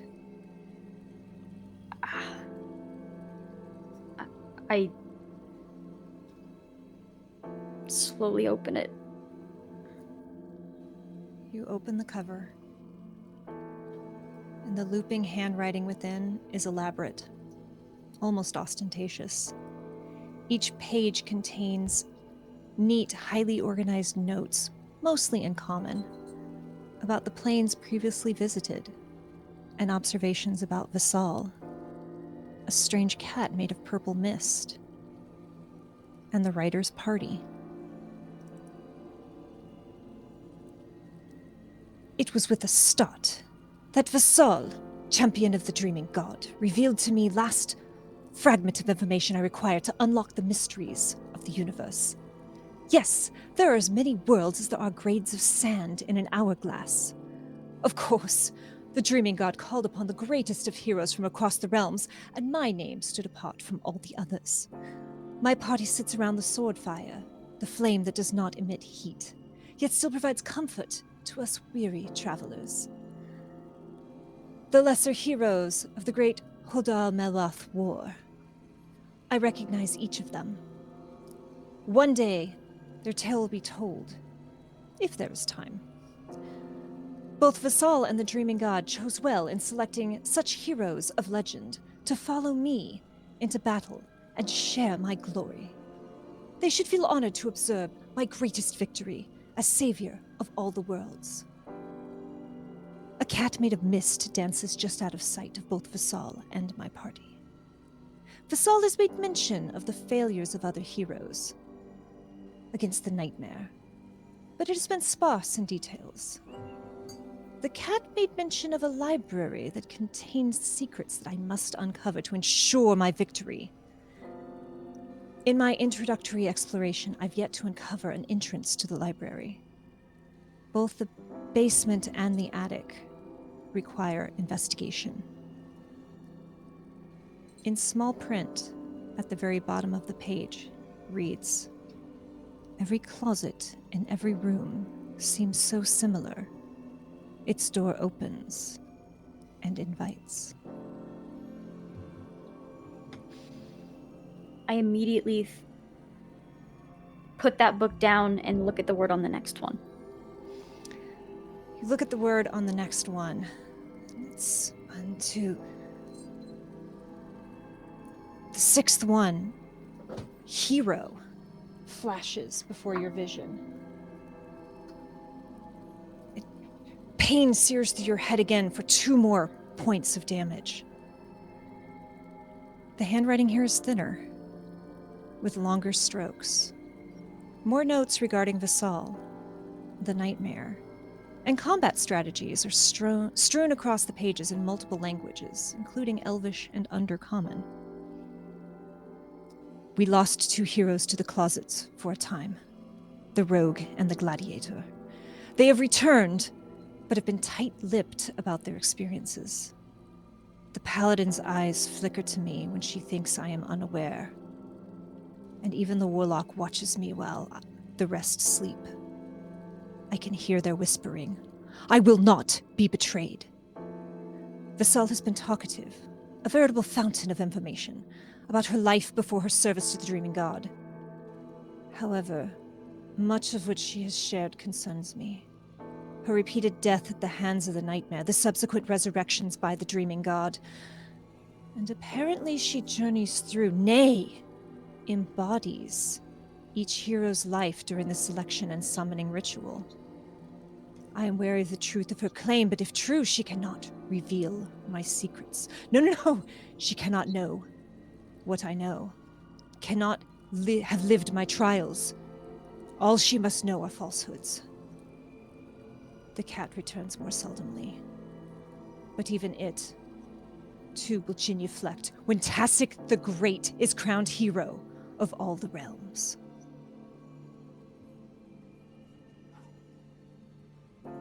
Almost like feverishly, throw that one down, look at the 8th word on the next one.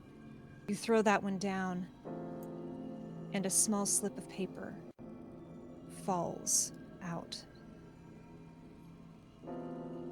Written upon it, embossed by a hand, is drawn an ornate butterfly. It's a scrap from Vassal's prayer book. And the page lists Ayuith, the Dreaming God. And beneath it, a collection of names. Breduith, Dragon, Grinweir, Neferith, Shakapir, Querir, the Grand Weaver, Newidir, and names continue.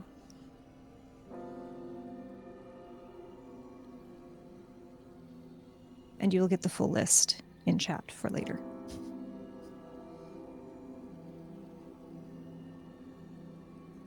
Keeping that separate from the books, I do look at the last one. You read these words,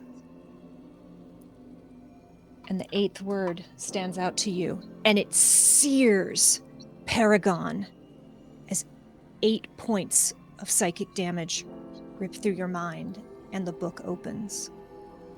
The handwriting is barely a scrawl, and each page is scribbled over with disjointed words from many languages. I have yet to reveal that I have discovered the entrance to the library in the basement. Slipping away to study grows more difficult under the watchful eyes of the warlock and the paladin. But what a discovery!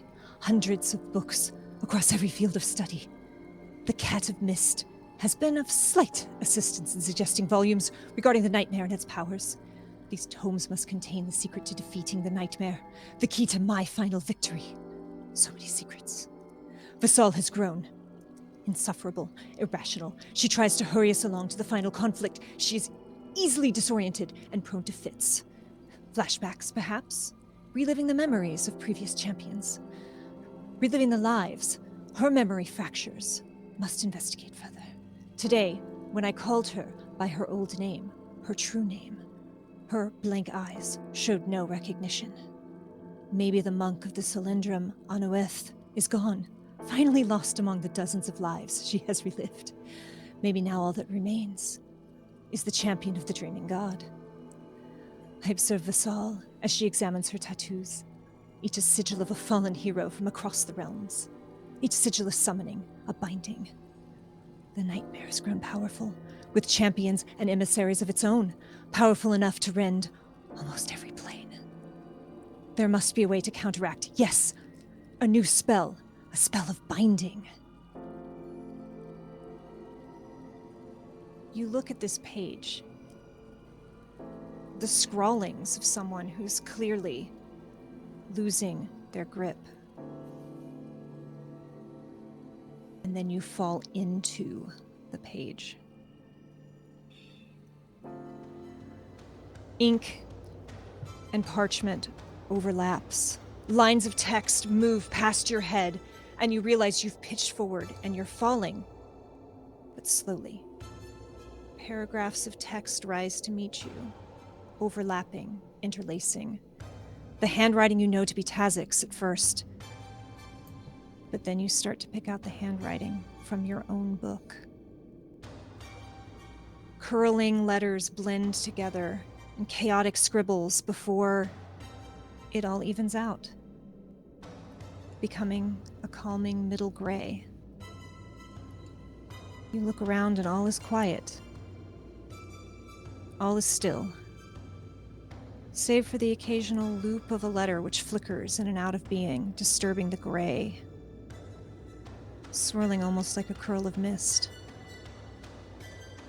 And you feel it again, that presence, the one which kept you safe through the mists.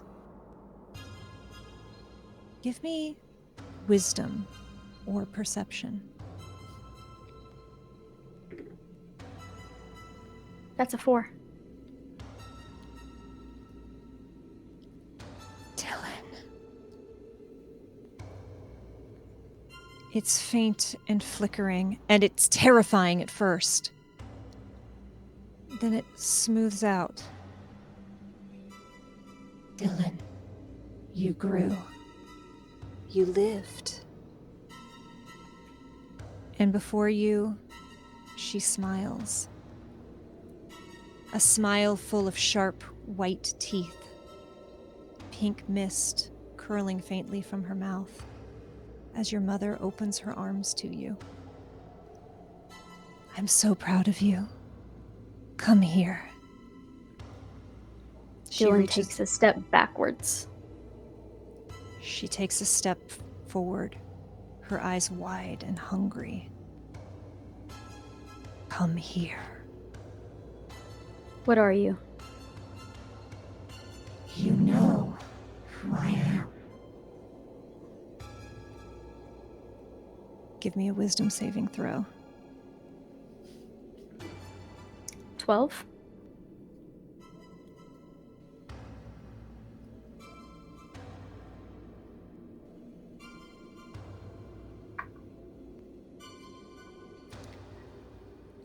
Do you have any spells? What are the spells in your cantrip slots?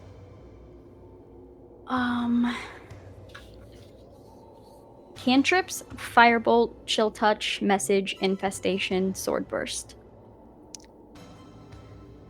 I need each of you to give me, the other 3, to give me a luck check. At the beginning of the game, you selected if your luck was even or odd, so you can roll any dice.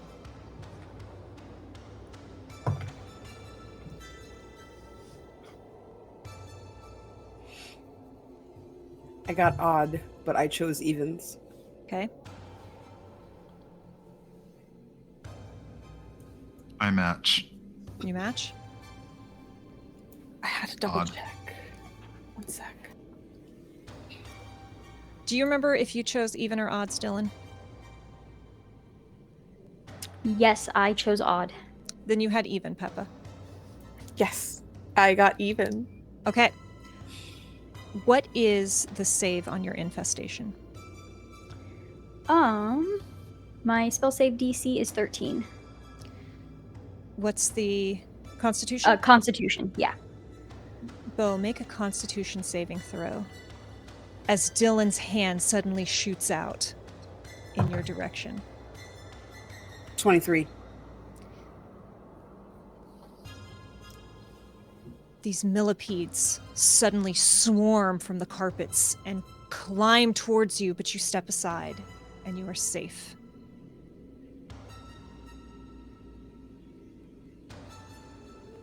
You look at Dillon.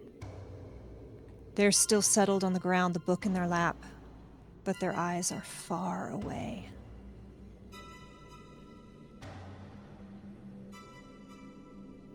Make a perception check, anyone who's watching Dillon right now. 13. 13? 20. Dirty 20.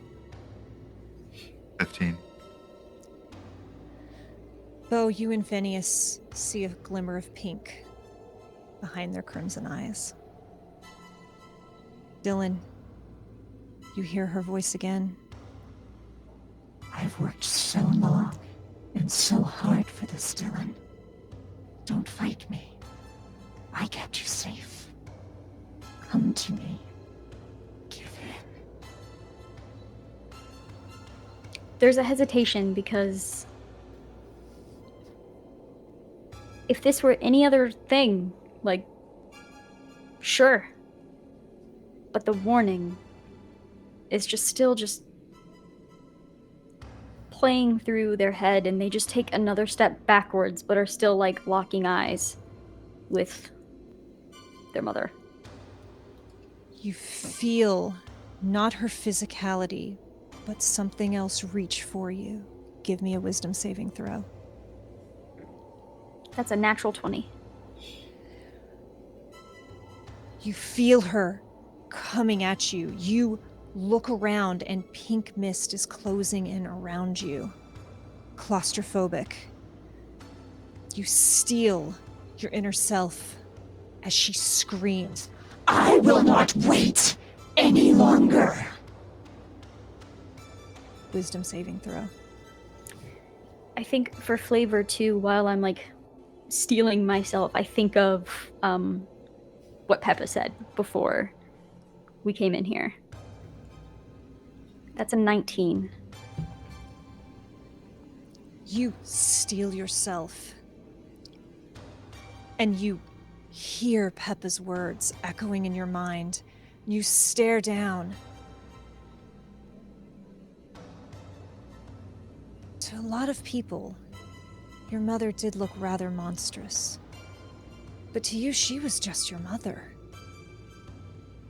And while you see her, you squint as you push against this, and you see something large and roiling behind her, filling the space.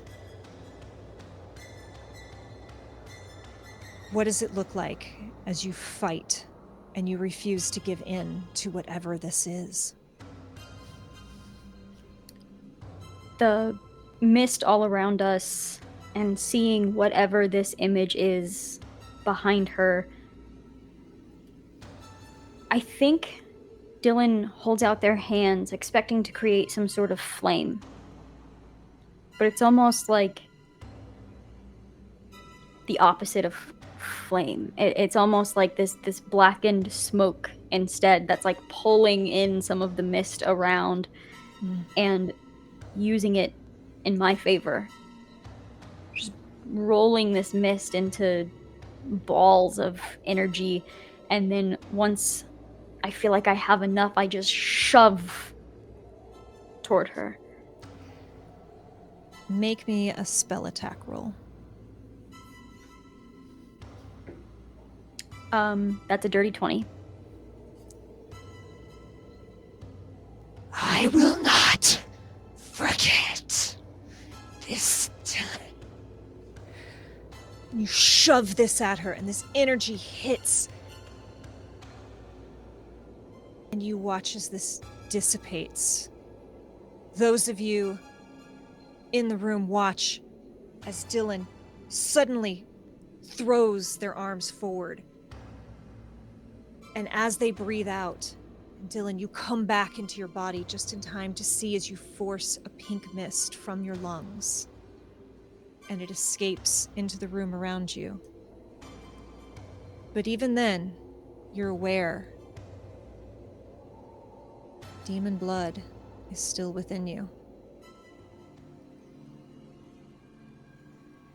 But for now, you are free of this influence. And you sit, bent forward, having just thrown yourself forward, fighting with magic, a book in your lap. And your friends are watching.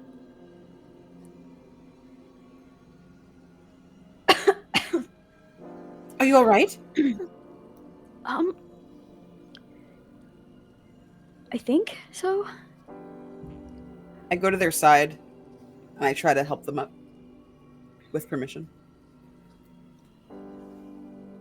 Yeah, I think at first instinctually like pulls away, like I can do it, but then realizes it's more of a gesture anyway, and I let Bo help me up.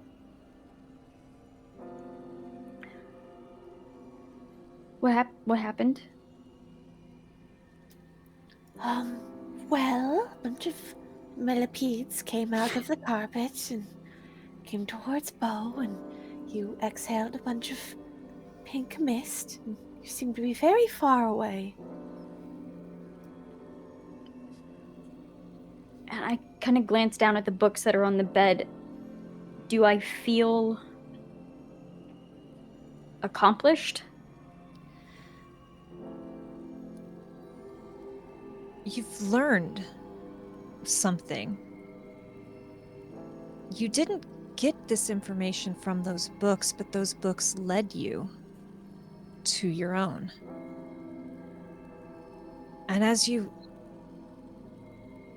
look and think and try to process, you realize you are unlike the others here. You're not just a dreamer. You're a child of the dream. A child of a pink mist itself. And that while demon blood may run through you, it also bows to you.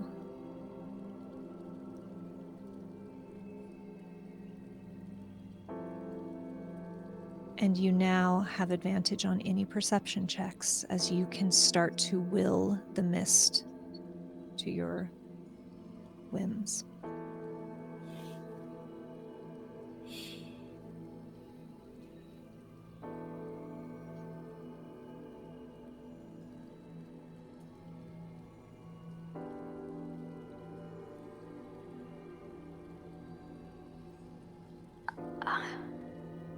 Like Dillon goes to speak and then nothing really comes out, and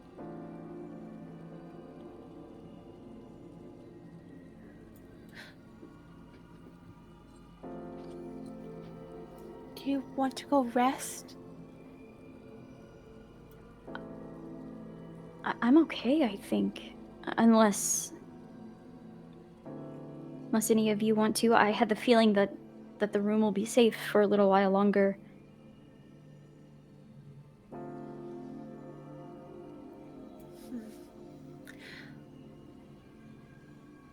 I'm all right. We've finished these various chores, maybe. I guess. So maybe we should follow that compass and get out of here. Mm-hmm. I agree. I don't feel like I need a rest. As long as all of you are all right, maybe we just keep going. I'm all right too.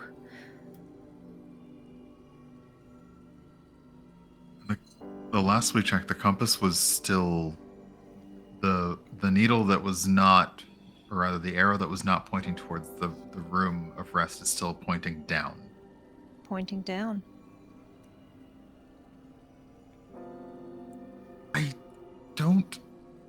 I mean, I would like to leave the house, but it seems that perhaps our next passageway may still be in the house or beneath it. Like in a basement? Yes? It doesn't appear to be on the map. I wonder if that's bad. I didn't even think about a basement. Oh no. We have to search every room for a basement now. I'm not touching another door. Perhaps we try these that have question marks. There's one right here. And Bo kind of starts toward that door and looks toward that kind of number 25 area. Yeah. You walk up to it. Do you open? Do you knock? How do you approach? I look back at my companions to see how they look before I do anything. I do not know if... go ahead. Yeah, just hold on. Also, on the we're being honest with each other, right? Yes. So I learned something, and I don't know if it should be considered. I was reading the journals, and I motioned to the books again, and the person writing them was obviously unwell towards the end, as anyone would be spending too long here, I think. But they wrote about some sort of library that would hold some sort of information that they thought was going to give them an advantage in this fight. And I'm only bringing this up because they thought the entrance was in the basement or the attic.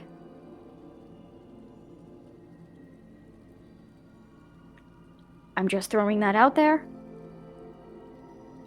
We don't have to act on this.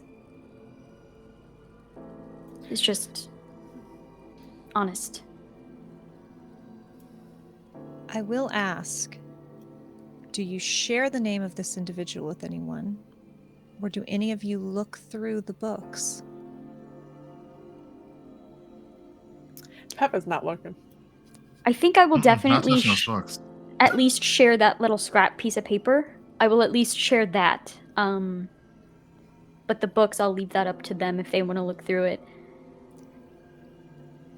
Yeah. I can't remember where the name was. Was that in the book or on the scrap paper? That was in the book. It was in two books.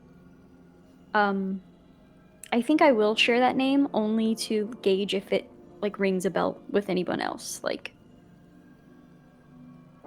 The name is Tazik. And Pepa and Phineas, either of you can roll me a history or a straight intelligence. Or wisdom. You can give me wisdom. We're in the mists.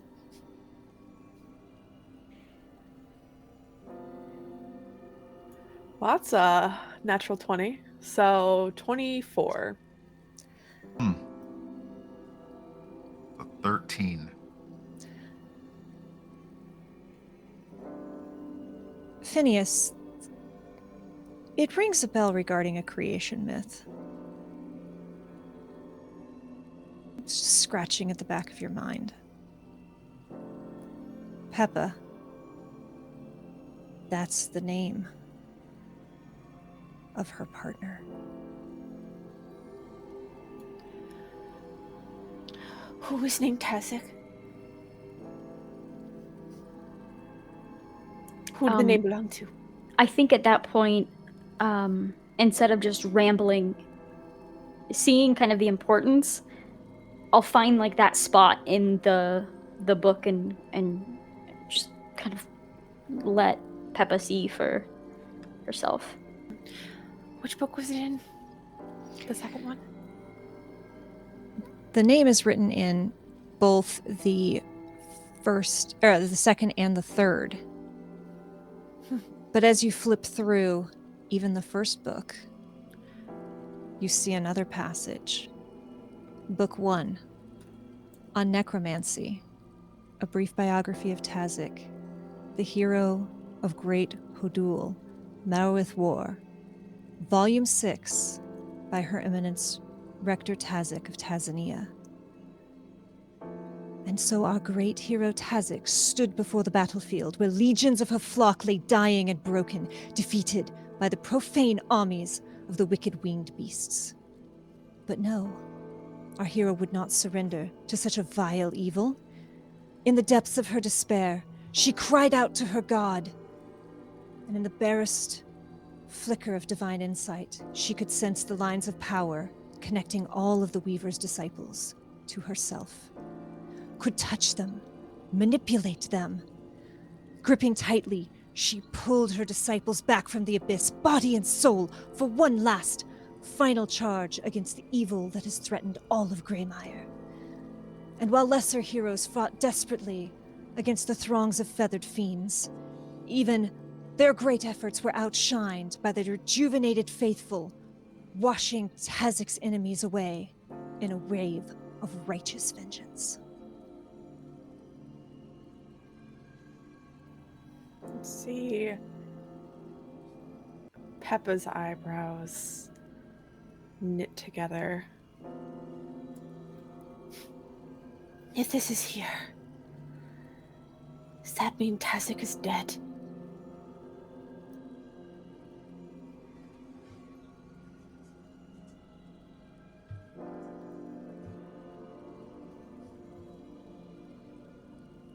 I don't know if we can know that. And I don't know if that means the same thing here.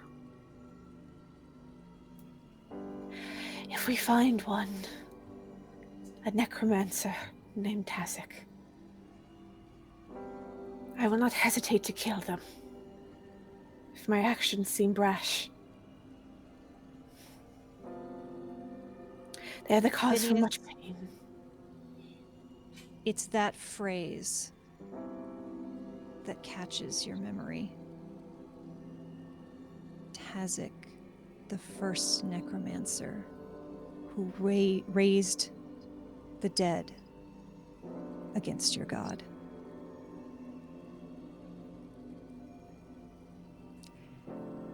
And that's where we're going to end tonight's session. Thank you all so much for joining us. Ending with potentially more questions than answers. I have been your GM, K. Purcell, but that's not important. Right now, let's talk to these wonderful people who I've been very, very mean to. Let's go in reverse order this time. Kerri, tell us who you are and where we can find you. I am Kerri Smith. You can find me at Kerri Smith 2012 on most platforms. And there's a lot going on in my brain right now. There's a lot happening. And that was fantastic. I'm so glad you all like my torture. Brian.